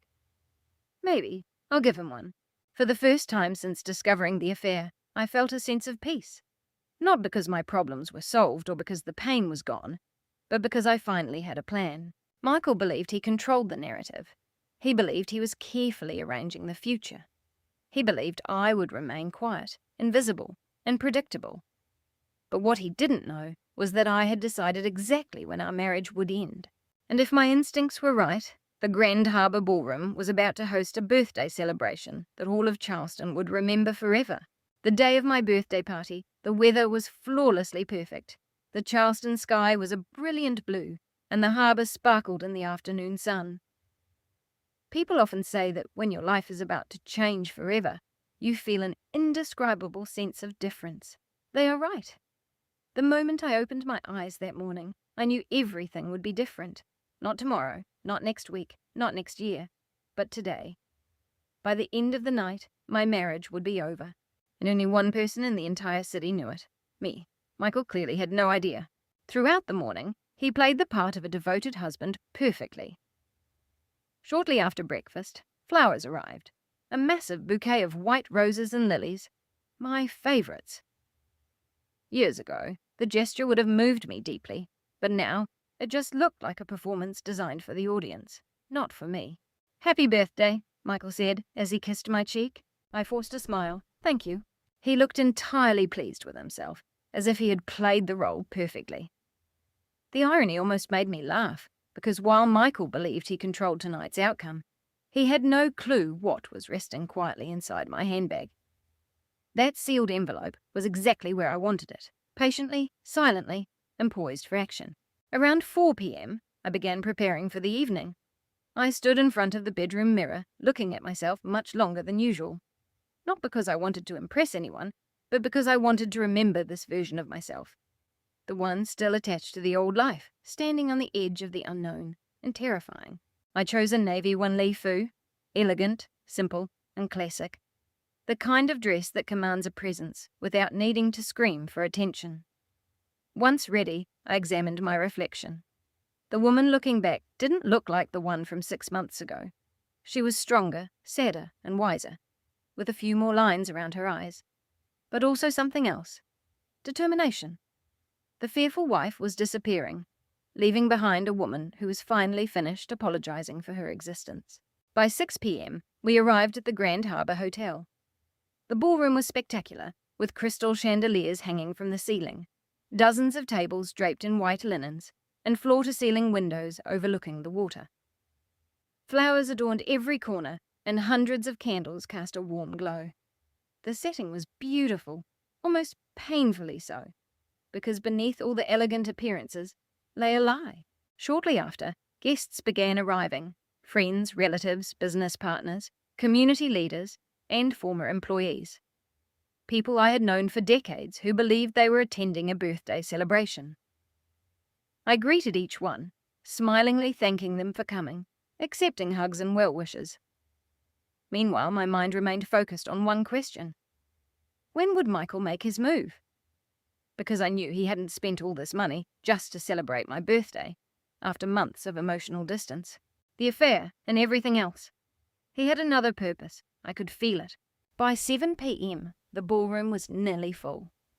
Over 100 guests packed the room, laughter and conversation echoing through the crowd. Servers carrying trays of champagne and appetizers moved through the space, and a live jazz band played softly near the stage. From the outside, everything appeared flawless. Then Ethan arrived, looking as handsome as ever in a dark suit. But I noticed something unusual immediately. He appeared nervous, distracted, and uncomfortable. "Happy birthday, Mom." He hugged me tightly, keeping the embrace longer than usual. I stepped back, examining his face. "Is everything okay?" "Of course." The answer came too fast, just like the responses his father often gave. I felt a small knot form in my stomach. Before I could ask more, Lauren arrived. Unlike Ethan, she walked straight across the room and gave me a real hug, the kind that communicates love without needing words. "You look beautiful," she whispered. "Thank you." Her gaze lingered on my face for a moment. For just a split second, I wondered if she somehow sensed what was coming. If she did, she said nothing. As the evening progressed, I noticed something else. People kept glancing toward the entrance. Business partners, senior managers, and company executives, almost as if waiting for a VIP. The observation caught my attention because the guest of honor was already here, me.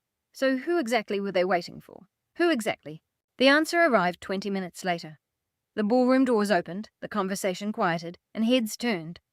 There she was, Sabrina Hayes. Even though I had seen photographs before, seeing her in person felt completely different, far more unsettling, far more real.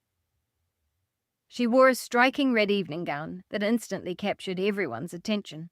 Her blonde hair draped perfectly over her shoulders, and she moved through the room with an effortless confidence. It wasn't the confidence of an employee or a guest. It was the confidence of someone who believed she belonged here.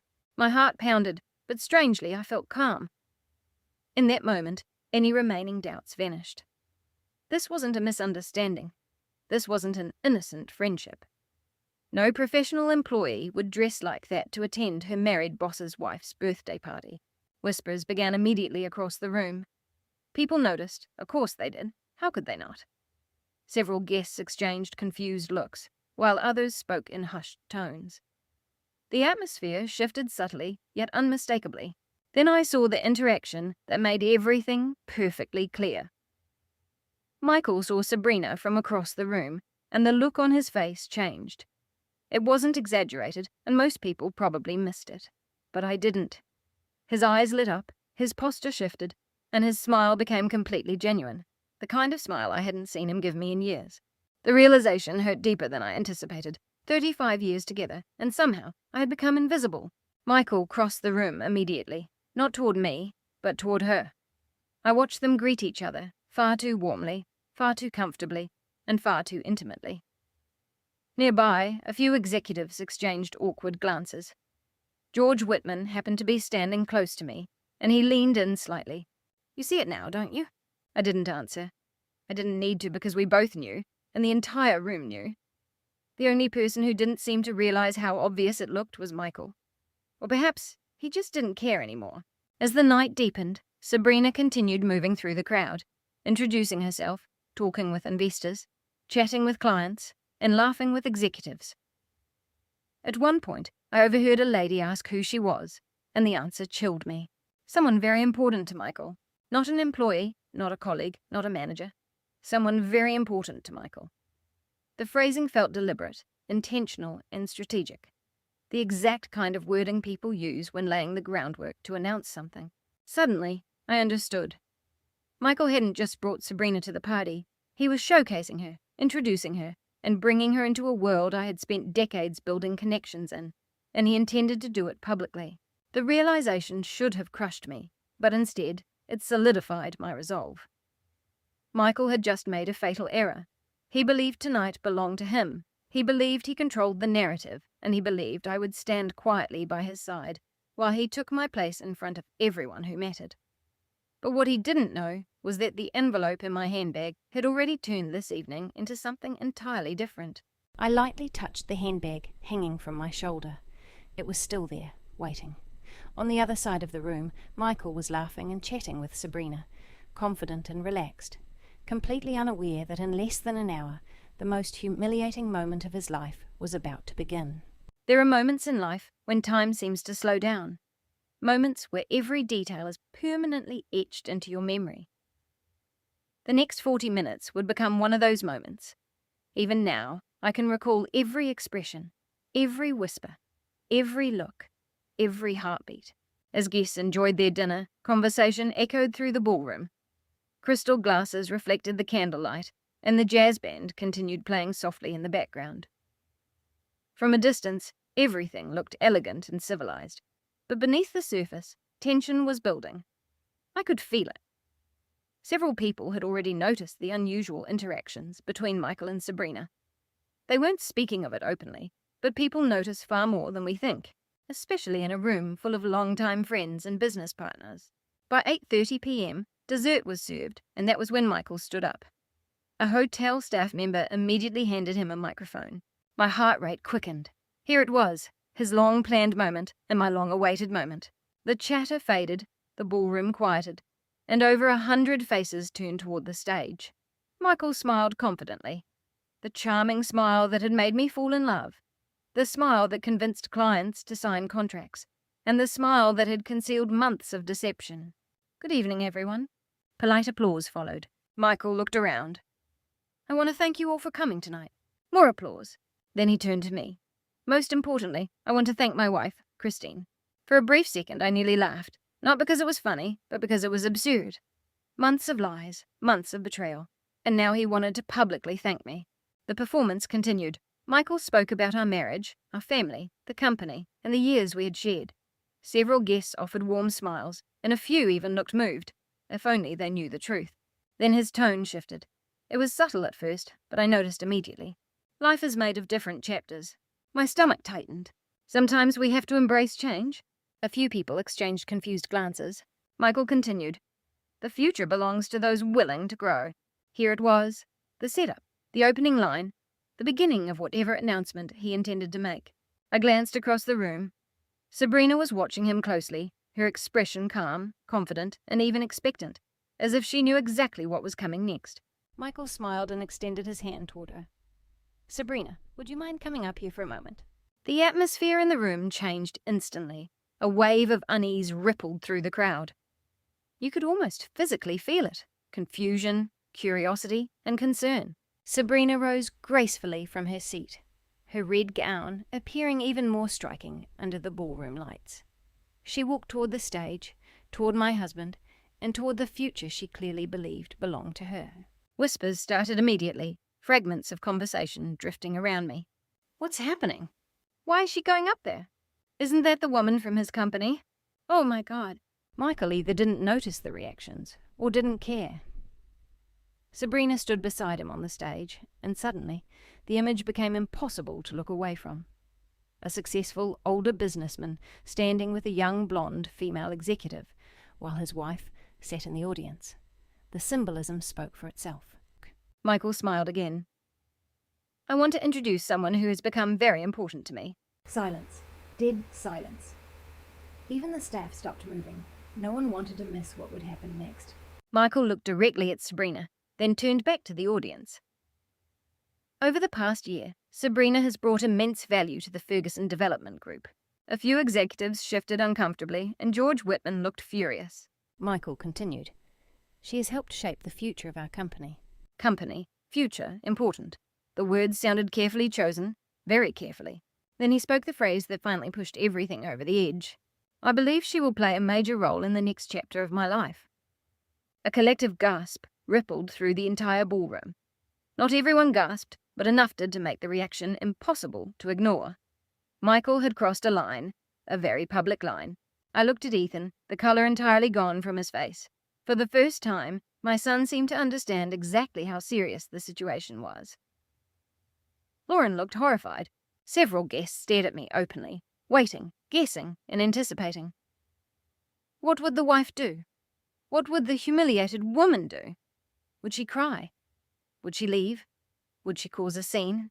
Michael clearly expected one of those outcomes, because when he finally glanced my way, he looked completely relaxed, confident, and triumphant, as if he had already won. However, what he saw was the one thing he never anticipated. I was smiling, not a laugh, not a dramatic smirk, just a subtle, composed smile. The moment Michael noticed that smile, confusion flashed across his face. He didn't understand. How could he? He believed I was the only person in the room without a plan. Slowly I stood up. Every single eye followed me as I moved. The room was so quiet I could hear my own footsteps. One step, another step, and another. I walked toward the stage, toward Michael, toward Sabrina, and toward the end of my marriage. Neither of them moved, both appearing uncertain. For months they had controlled the narrative. Now, suddenly, they didn't know what would happen next. I walked up the steps, and Michael lowered the microphone. Christine. His voice carried a tension I hadn't heard all evening. I reached into my handbag. Several guests leaned forward, watching, waiting, as if time had stopped in the ballroom. Then I pulled out the envelope, the one Rebecca had given me weeks ago, prepared specifically for this moment. Michael frowned. What is that? I looked straight into his eyes, the eyes I had trusted for 35 years, the eyes that had deceived me, and the eyes that now showed uncertainty. Then I handed the envelope to him. No speeches, no screaming, no tears. Just the envelope. The entire ballroom watched. Michael stared at it in confusion, then slowly opened it. I will never forget the expression that appeared on his face. Shock. Pure shock. His confidence vanished instantly without a trace, the colour draining from his face, and his hands began to shake. For several seconds, he just stared at the papers, unable to speak, unable to move, and unable to process what had just occurred. Finally, he looked up. Christine, his voice broke. For the first time tonight, he looked terrified. I calmly took the microphone from his hand, the room remaining dead silent. Every guest was waiting, listening, and witnessing the exact moment Michael Ferguson lost control. I looked out at the crowd, at my husband, at Sabrina, and finally I spoke. Since Michael chose tonight to introduce an important new chapter in his life, the silence deepened further. I thought this would also be the perfect time to introduce the new chapter in mine. Nobody moved, nobody spoke. I continued. Those documents are divorce papers. A wave of shock swept through the entire ballroom. Gasps, whispers, and stunned expressions everywhere. Michael looked completely blindsided because for months he had viewed me as weak, predictable, and passive. He never imagined I might be preparing for my own future. But the biggest shock wasn't what I had already done. It was what I was about to do next, because the divorce papers were only the beginning. Before the night ended, everyone in this ballroom would learn exactly what kind of man Michael Ferguson really was. The silence inside the Grand Harbour Hotel ballroom felt almost surreal. More than 100 people froze in place. No music, no conversation, no movement, just shock. Michael stared at the divorce papers as if they had appeared out of thin air, his face completely pale. For months, even years, he had fantasized about controlling every outcome. Now, for the first time, he appeared entirely lost. "Christine," he whispered. I didn't offer a single word of comfort. It wasn't the time for that. This wasn't a moment to soothe his feelings or protect his ego. I had already spent 35 years doing exactly that. Tonight was different. Tonight was about total accountability. I held on to the microphone, keeping the stage. The attention of every person in that room was locked onto me, waiting, listening, trying to comprehend how a luxury birthday celebration had completely dissolved into a scene they would talk about for the rest of their lives. Michael took a step toward me, trying to salvage the situation. "We can discuss this in private," he muttered under his breath. There it was, the classic instinct of a man caught red-handed. Hide it, contain it, manage the crisis. I looked right at him. "In private?" My voice boomed clearly through the ballroom speakers, causing several guests to shift uncomfortably. "Was it in private when you introduced Sabrina to everyone else?" A restless murmur swept through the crowd. Michael's jaw tightened. "Christine, please. Was it in private when you chose to humiliate me?" The silence grew heavier, the tension thick enough to breathe. Michael didn't answer because there was no answer he could give. On the other side of the stage, Sabrina looked increasingly exposed. The unshakable confidence she had walked in with had evaporated, and her smile was completely gone. For the first time all evening, she looked utterly lost. I turned back to the audience. Many of the people looking up at me had known us for decades. Some had been guests at our wedding. Others had watched our children grow up. A few had done business with us for years. All of them deserved to know the reality of the situation. "My husband has been having an affair for the past year." A collective gasp echoed across the room. It wasn't because people hadn't harbored suspicions, but hearing it spoken aloud, publicly and definitively, turned it into an undeniable reality. Several guests turned their eyes towards Sabrina. Others stared at Michael. A few looked away entirely, wanting no part in such a public collapse. But the collapse had happened months ago. Tonight was just the moment the curtain was pulled back. Michael took another step closer, his voice dropping into a harsh whisper. "That's enough." The words came out sharper than he intended, and everyone noticed. For years, Michael had meticulously cultivated an image of a calm, collected executive. That image was splintering right in front of us, and cracks like that tend to spread. "I spent 35 years helping build our family," I continued, my voice remaining perfectly steady. "I spent 35 years helping build our company." I saw a few former employees in the crowd nodding. They remembered. They remembered the early days, the sacrifices, the long nights, and the grueling work. Michael opened his mouth to interrupt, but I didn't give him the chance. I trusted this man with my life. Silence. I trusted him with my future. Silence. I trusted him with everything I had.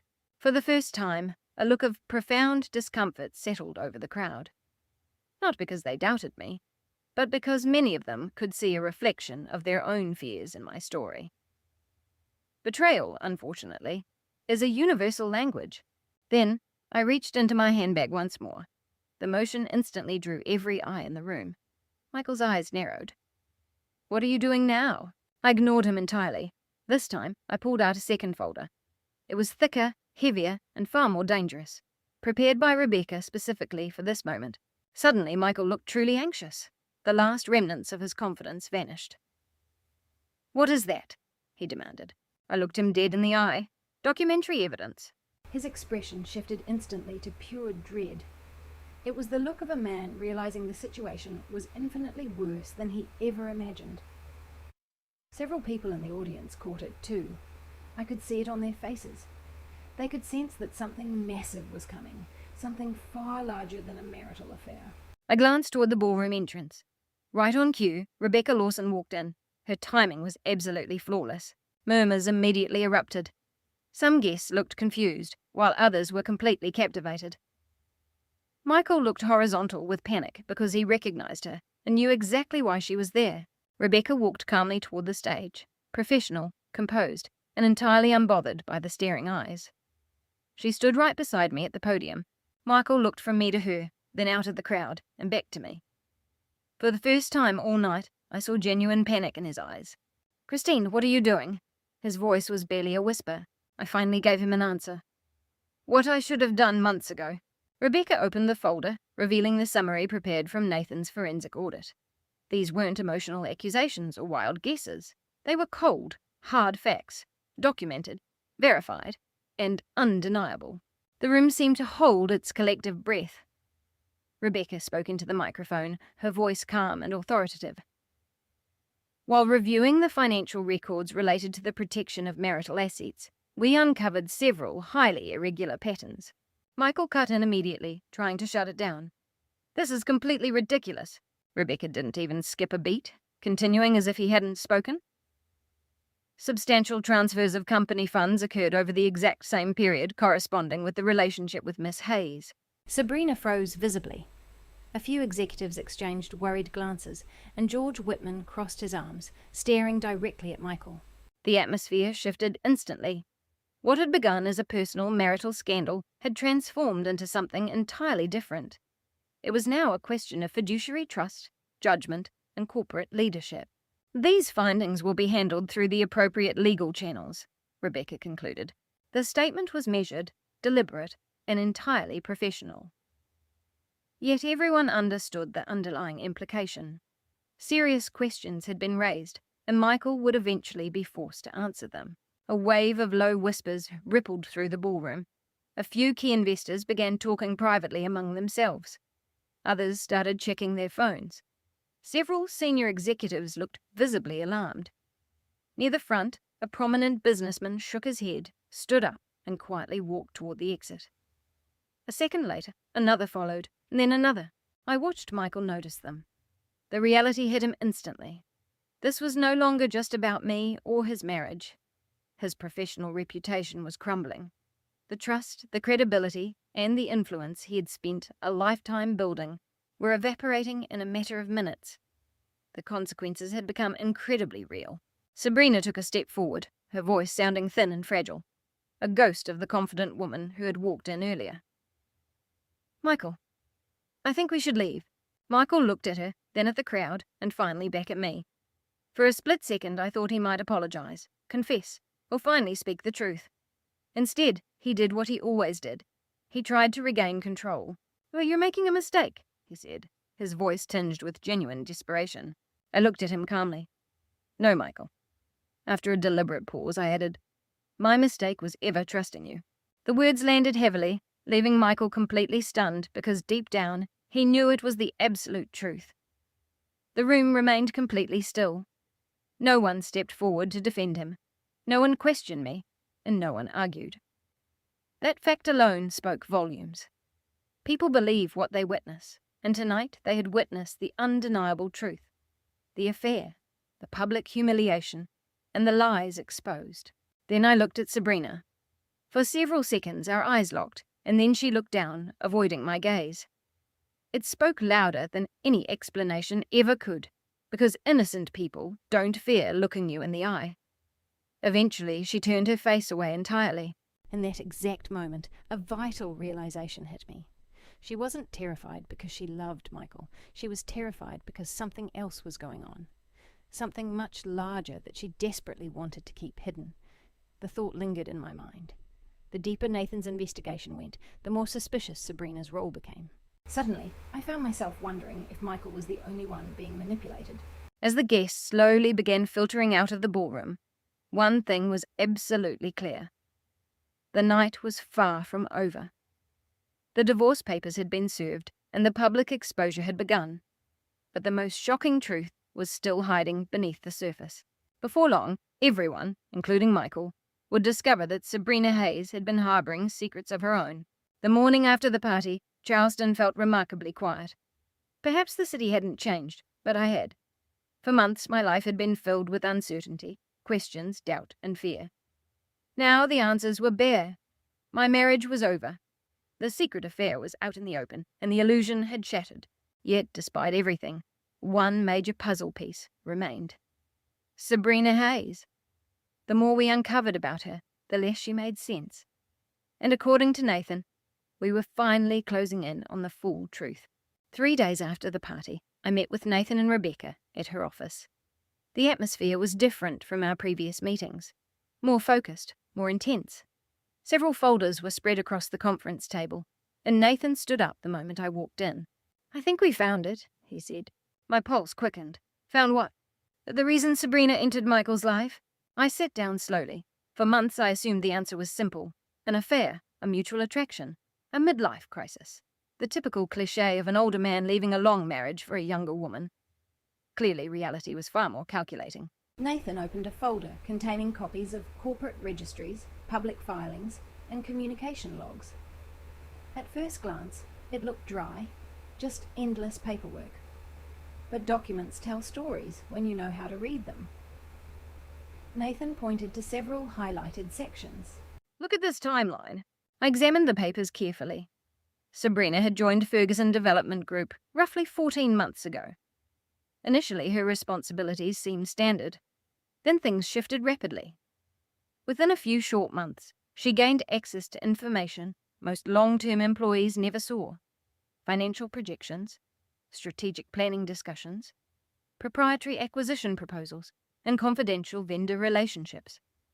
The pattern was highly irregular. Rebecca leaned forward. "How irregular?" Nathan didn't hesitate. Extremely. I looked at both of them.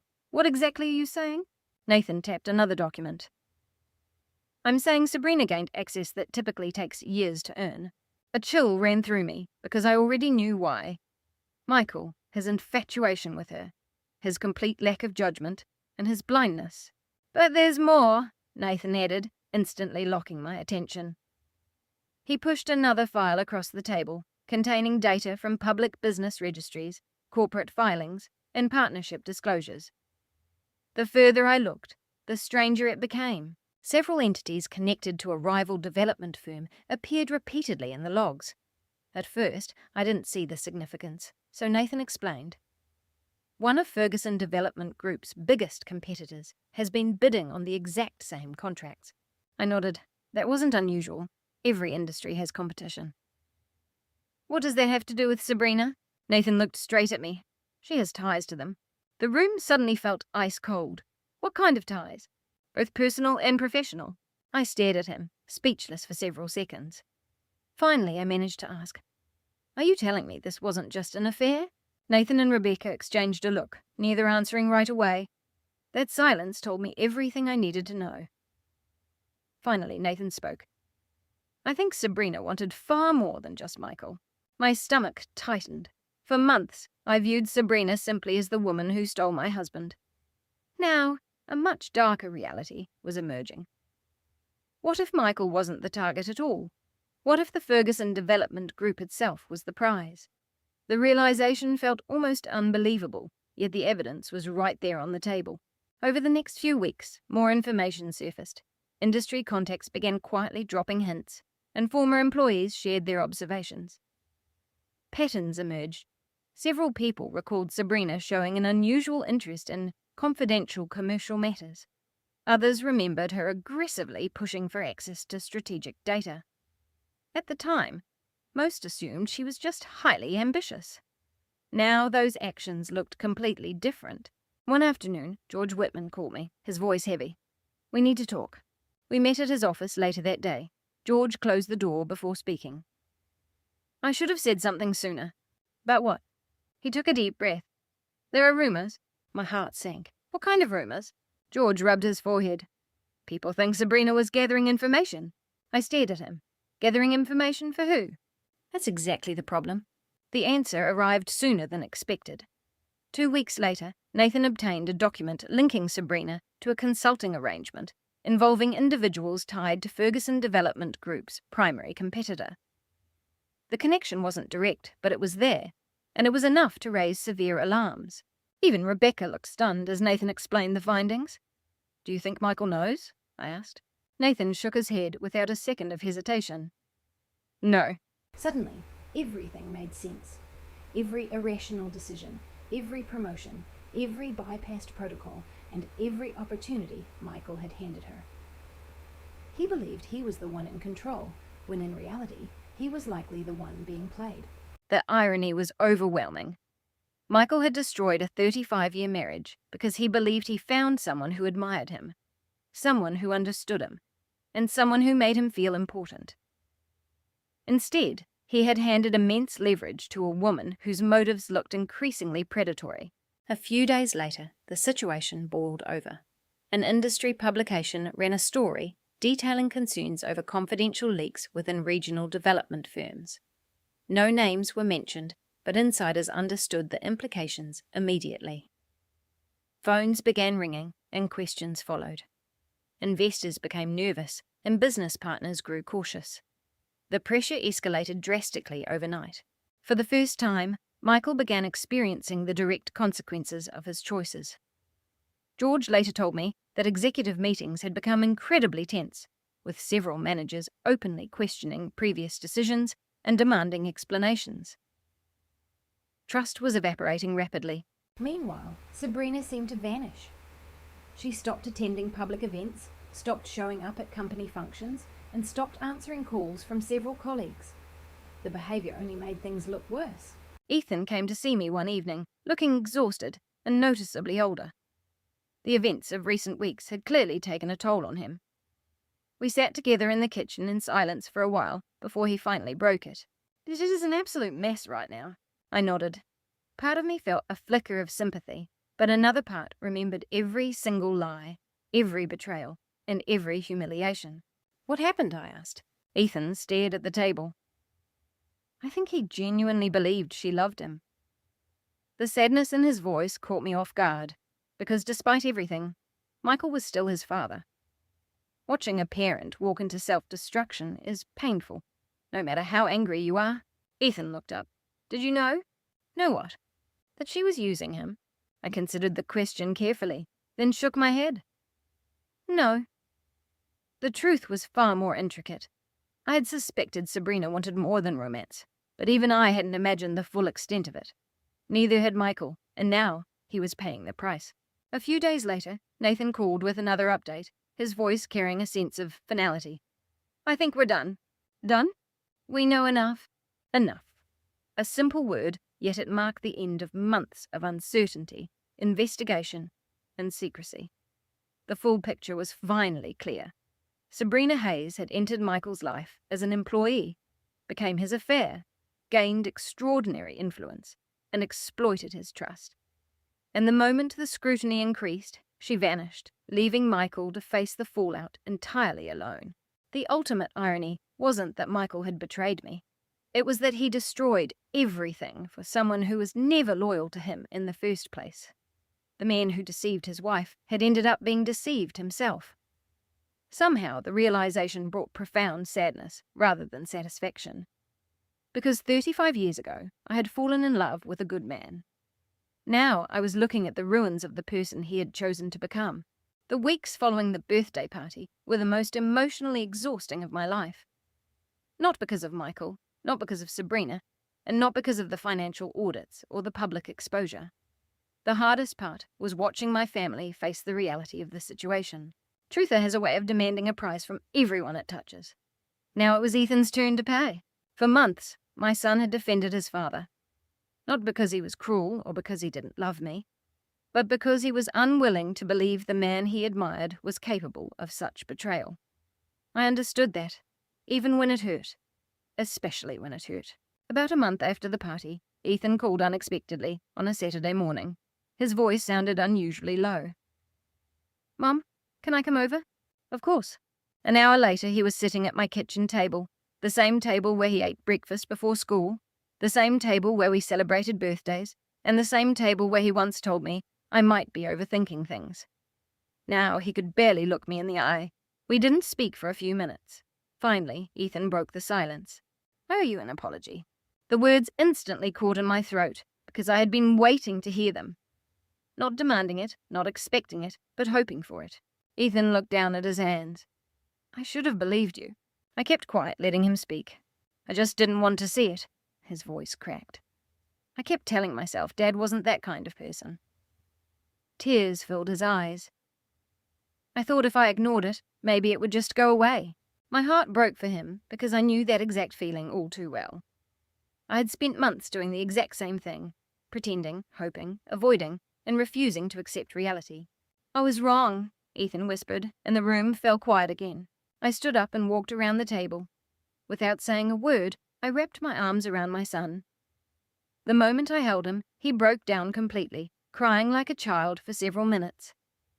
Not because he was weak, but because grief doesn't care about your age. Ethan was mourning, not the loss of a parent, but the loss of an illusion. The loss of the father he thought he knew. Eventually he pulled back and wiped his eyes. "I'm sorry, Mum." I squeezed his shoulder gently. I know. For the first time in months, something between us began to heal. Later that evening, Lauren came over, and the moment she saw Ethan sitting in my living room, she understood exactly what had happened. She hugged him without hesitation, then hugged me. The three of us sat together for hours, talking, remembering, and processing everything. At one point, Lauren began to cry. Not dramatic tears, but silent ones, the kind that come from carrying a burden for too long. I should have done more. I reached out and took her hand. "No, Lauren, absolutely not." I looked directly at her.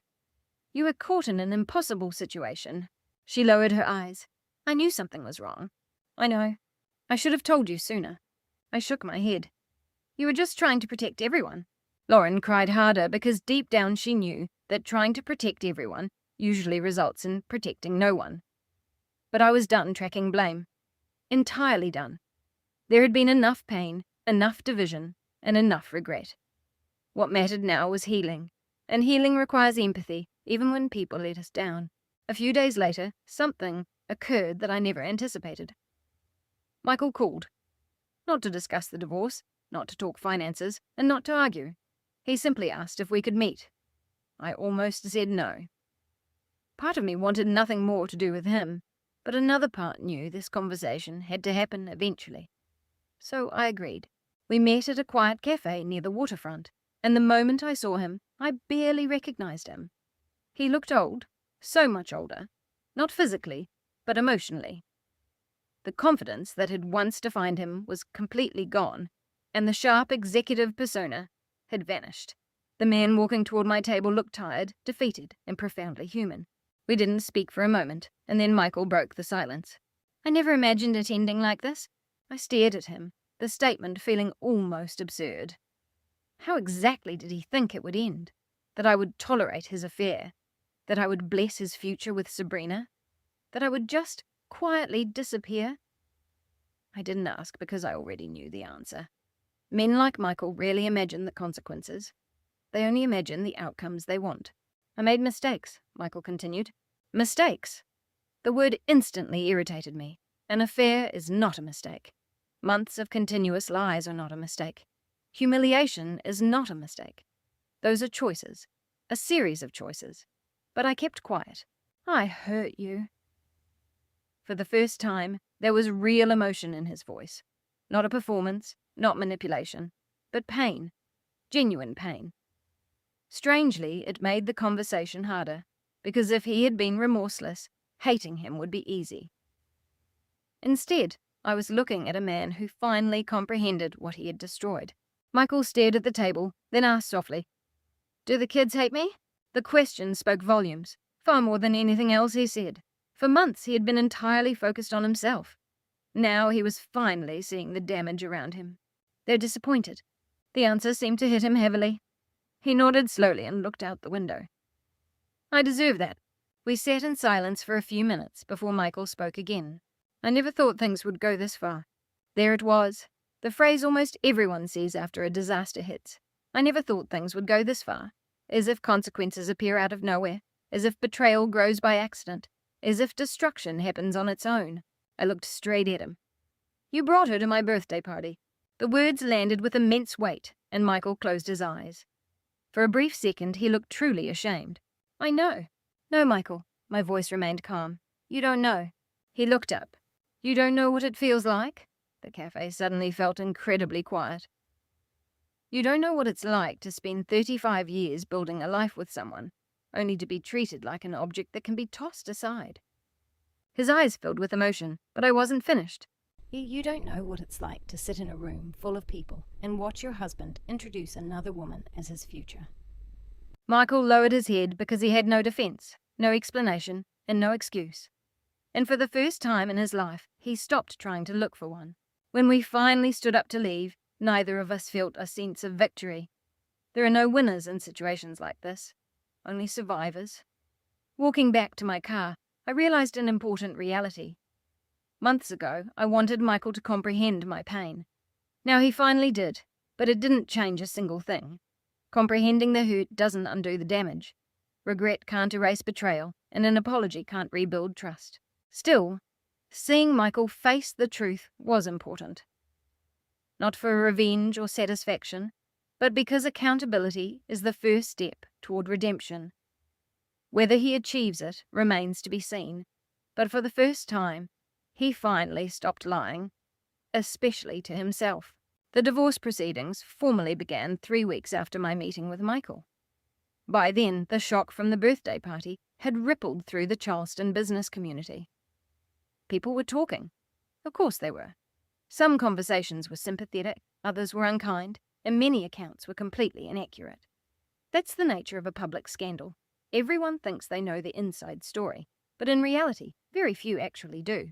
For the first time in my life, I stopped worrying about what people thought. The freedom surprised me. For decades, I spent massive amounts of energy trying to maintain harmony, protect reputations, and keep everyone comfortable. Now, I had reached a stage where internal peace mattered infinitely more than external appearance. That realization changed everything. The legal process moved slowly. As Rebecca warned me, divorces involving substantial assets are rarely simple, especially when a business is involved, and especially when emotions are entangled. In our case, neither was lacking. The following months were filled with meetings, paperwork, financial reviews, negotiations, and legal filings. At times it felt overwhelming, but I wasn't facing it alone anymore. Rebecca remained unyielding. Nathan continued to help whenever necessary. And for the first time in a very long time, Ethan and Lauren stood firmly by my side. That support made a massive difference. One afternoon, several months into the litigation, Rebecca called with an update. "Are you sitting down?" I laughed. That opening line is never reassuring. "What happened?" We've reached an agreement on several major assets." My heart rate quickened. The negotiations had been difficult, very difficult. Not because Michael wanted to fight endlessly, but because untangling decades of shared finances takes time. Rebecca carefully explained the details. Several properties would remain in my name, certain investment accounts would be divided, and other assets would be protected through the settlement. When she finished, I sat in silence for a few seconds, not calculating numbers, but remembering the woman who had been terrified of losing everything. That woman felt miles away now. I hadn't won because I took something from Michael. I simply walked away with what I had helped build. Nothing more, nothing less. Later that night, I walked through the house I had lived in for over 20 years. Every room was full of memories. Birthdays, Christmas mornings, graduations, family dinners, arguments, laughter, and life. The thought of leaving brought sadness, but strangely, it didn't crush me, because this house represented a chapter, not the entirety of my story. That distinction was vital. A few weeks later, I bought a small house near the South Carolina coast. It wasn't extravagant. In fact, compared to what I could afford, many people might consider it modest. That was exactly why I loved it.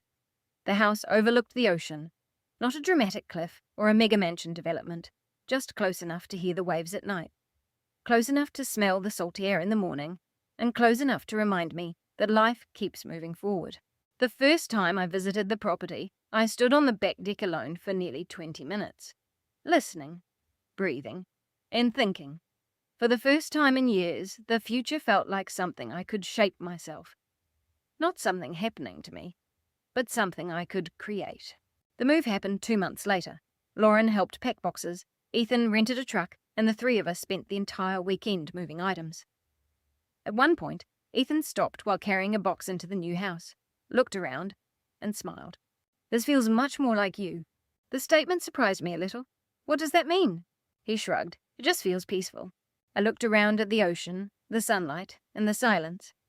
Maybe he was right, because peace had become far more valuable than prestige, status, or appearances. A large house used to represent success. This house represented freedom. There is a difference. Around that same time, Michael's situation continued to decline. I didn't celebrate it. Contrary to what many imagine, there's no real satisfaction in watching someone suffer, even if they hurt you, especially when they once mattered to you.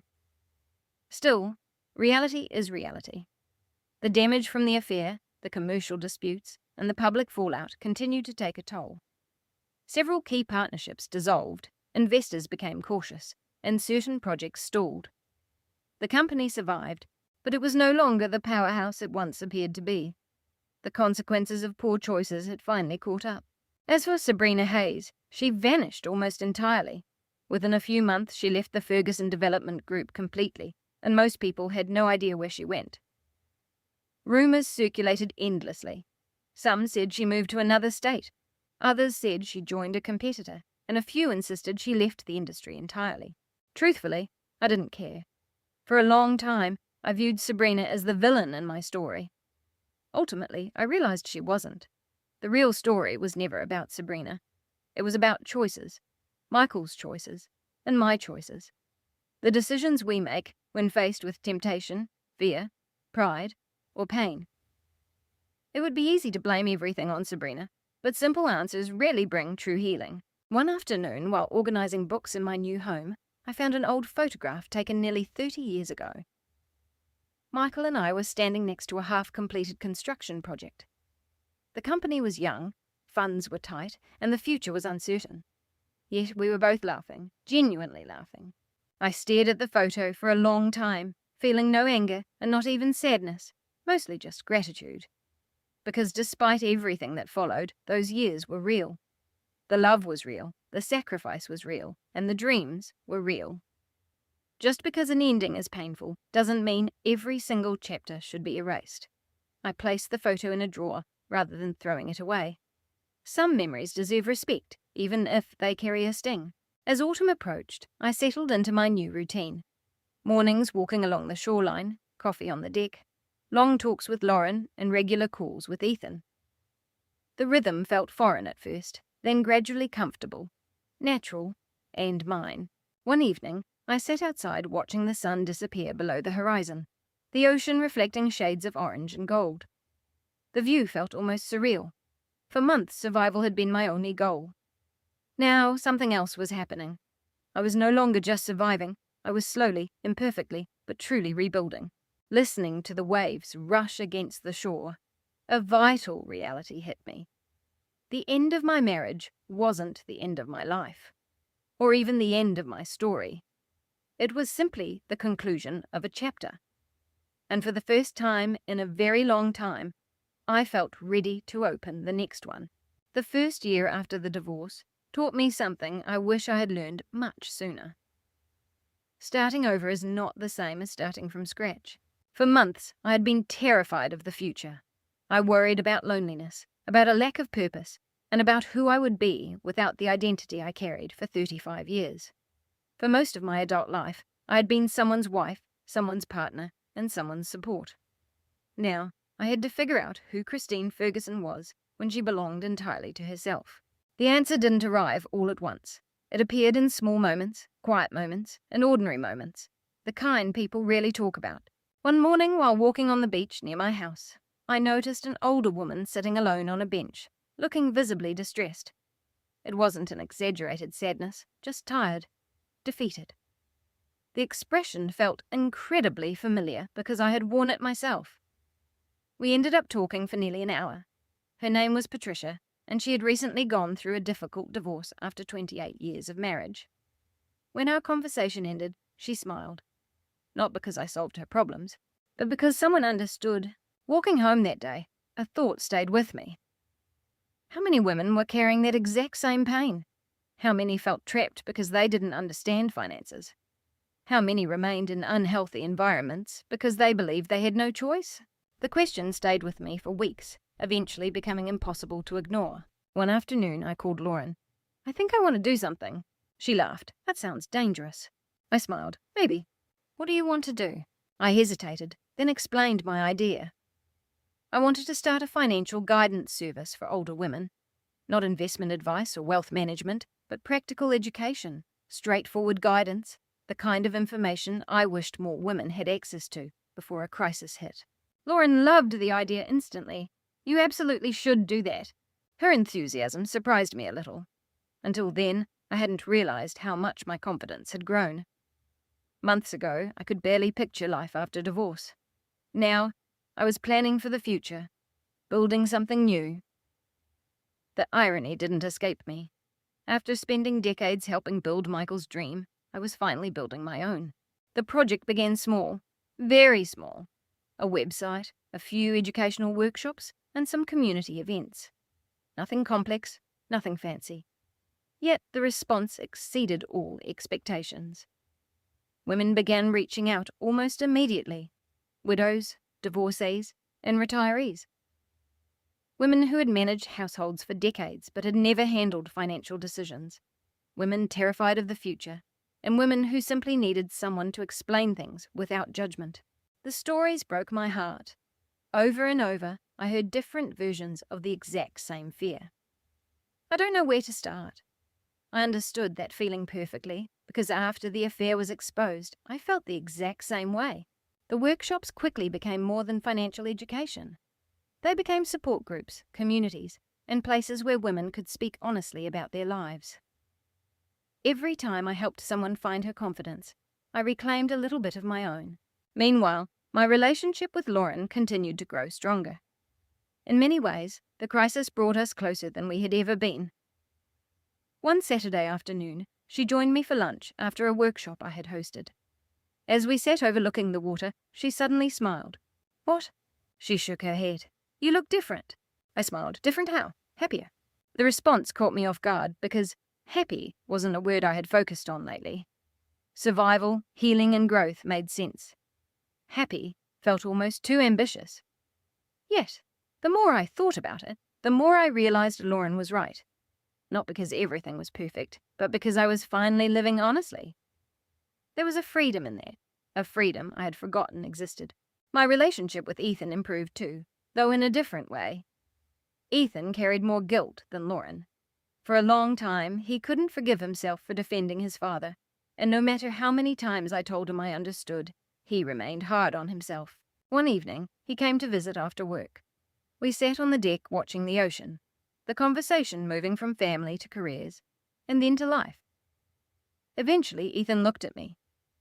"Mom, I'm proud of you." The statement caught me by surprise. "For what?" He laughed softly. "For rebuilding." I looked out at the horizon. Neither of us spoke for a moment, and then Ethan added, "I don't think I ever realized how strong you were."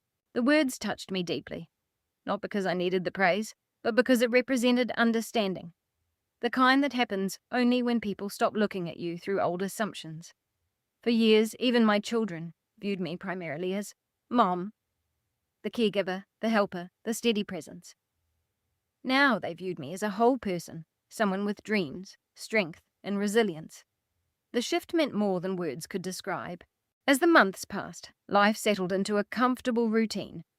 The divorce was finalized, the legal battles were over, and the public drama quieted down. People moved on to other scandals, other stories, and other gossip. I was grateful because I had no desire to remain the focus of anyone's attention. Peace suited me much better. Then, on a rainy Tuesday afternoon, something unexpected occurred. My phone rang, and a familiar name appeared on the caller ID, George Whitman. I answered immediately. "George?" His voice sounded amused. "Have you heard from Michael lately?" The question caught my attention instantly. "No." "Interesting. What happened?" George chuckled. "He's been asking around about you." I frowned. "Asking what?" "How you doing, if you're okay?" The answer surprised me unexpectedly. For months, Michael and I had maintained only essential communication. No more, no less. George continued. "I think he finally realized what he lost. I didn't know how to respond. Part of me felt a flicker of sadness. Another part felt relief, because that realization arrived far too late. Much too late. After hanging up that night, I sat on the deck, watching a storm move across the ocean. Dark clouds rolled over the horizon, and lightning flickered in the distance. The view felt strangely symbolic. For years I had lived inside the storm. Now I was watching it from a safe place. Sitting there, listening to the waves, I realized another truth. My story was no longer about betrayal, no longer about Michael, and no longer about Sabrina. My story had become about something infinitely more meaningful. It was about rebuilding, rediscovering myself, and proving that life doesn't end when someone breaks your heart. Sometimes that's exactly when life truly begins. Though I didn't know it then, one final conversation was waiting for me. The one that would place a true conclusion on this chapter of my life. Nearly 18 months had passed since the night I handed Michael Ferguson divorce papers in front of a ballroom full of people. 18 months, enough time for wounds to begin healing, enough time for anger to fade, and enough time for life to find a new rhythm. Yet some chapters don't truly conclude until one final conversation occurs. Mine arrived on a quiet autumn morning. The day began like any other. I woke before sunrise, brewed coffee, threw a light sweater over my shoulders, and walked out onto the deck overlooking the ocean. The air smelled of salt and rain, the waves gently lapping against the shore. The view felt peaceful, familiar. It felt like home. As I watched the sunrise, my phone rang, the number looking familiar. I stared at the screen for a few seconds before answering. "Hello?" A pause followed, and then a voice I hadn't heard in months spoke. "Christine." Michael. I closed my eyes briefly, not because I was angry, but because hearing his voice unexpectedly felt like opening a door to another lifetime. "Hi, Michael." Another pause followed before he spoke. "Can we talk?" The question sounded entirely different from years ago. No confidence, no authority, and no assumption that I would automatically agree. Only uncertainty. For a moment, I considered saying no. Not because I hated him, but because I wasn't sure if a conversation still mattered. Then something inside me softened. Perhaps curiosity, perhaps compassion, perhaps a desire for total closure. "I can meet for a cup of coffee." His relief was unmistakable. "Thank you." 2 days later, we met at a small cafe near the coast. Not in Charleston, nowhere near our past life, but in a neutral, quiet place. I arrived first, and when Michael walked through the door, I barely recognized him. He looked older. Not a shocking transformation, but noticeable. The sharp confidence that once defined him had vanished, and the polished executive persona was completely gone. The man walking toward my table looked tired, lonely, and profoundly human. Neither of us spoke for a moment as he sat down. "Thank you for coming." I nodded. The server brought our coffee, and once she left, silence stretched between us. Finally, Michael looked straight at me. "I owe you an apology." The phrase hung in the air, and I said nothing. Not because I wanted to punish him, but because I wanted him to continue. For years, Michael had always cut off difficult conversations before they reached the truth. This time, I wasn't going to help him. He had to find the words himself. I spent a long time blaming everyone except myself. His voice was soft. At first, I blamed Sabrina. I wasn't surprised. Many people do that because it's easier. He nodded. Then I blamed the company. Another pause. Then I blamed the stress. He offered a bitter smile. Eventually, I ran out of people to blame. For the first time in my life, I heard genuine self-reflection. No excuses, no justifications, just the truth. Michael looked down at his coffee. When everything fell apart, I kept asking myself how it happened. I listened quietly. I told myself I wasn't happy. He shook his head. That wasn't true. After a long silence, he looked at me. I was selfish. Simple words, yet incredibly powerful, because true accountability really sounds dramatic. It sounds honest, just like this. Michael continued. I spent years convincing myself I deserved more. The phrase instantly reminded me of the countless comments he made before the affair, about success, growth, and new opportunities. The exact language people use when they slowly lose their sense of gratitude. I forgot everything you did for me. His voice trembled slightly. I forgot who helped me build my life. Neither of us spoke for a moment, the pain in his expression feeling real, not a performance, not a strategy, but real. Then Michael said something I never expected. I read through some of the old corporate records. I raised an eyebrow. The ones you kept? I understood immediately. The documents, the loan agreements, the financial records, all the evidence of early sacrifices. Michael shook his head slowly. I can't believe I forgot so much. I looked out the window at the ocean, at my rebuilt life. Years ago, hearing those words might have changed everything, might have saved our marriage. Now it just felt sad, because some realizations arrive far too late. Michael swallowed hard. You were always the strongest person in the room. The statement surprised me, because for most of my life, I had never viewed myself that way. I thought of myself as supportive, loyal, and reliable, not strong. Yet surviving everything had somehow revealed a strength I hadn't known existed. Michael looked away, then asked softly, "Do you ever miss us?" The question lingered between us. I considered it carefully and answered honestly. Sometimes I do. He nodded. I continued. I miss part of what we were. The distinction was vital because I wasn't mourning the marriage that ended. I was mourning the marriage I believed I had. The early years, the partnership, the dreams, and the shared struggle. Not the deception that emerged later. Michael seemed to understand. We didn't speak for a long time, and finally, he asked the question I knew was coming, the one that likely prompted the meeting. Do you think there's any chance for us to find each other again? I looked at him closely. The man sitting across from me was no longer arrogant, dismissive, or blinded by ego. He genuinely wanted to know the answer. So I gave him the truth. No. The word landed softly, not cruel, just entirely honest. Michael closed his eyes, disappointment crossing his face for just a moment. Yet strangely, he didn't argue, negotiate, or plead. Perhaps because deep down, he already knew the answer. Trust takes years to build, seconds to destroy, and sometimes a lifetime isn't enough to rebuild it. I understand. His voice was barely a whisper.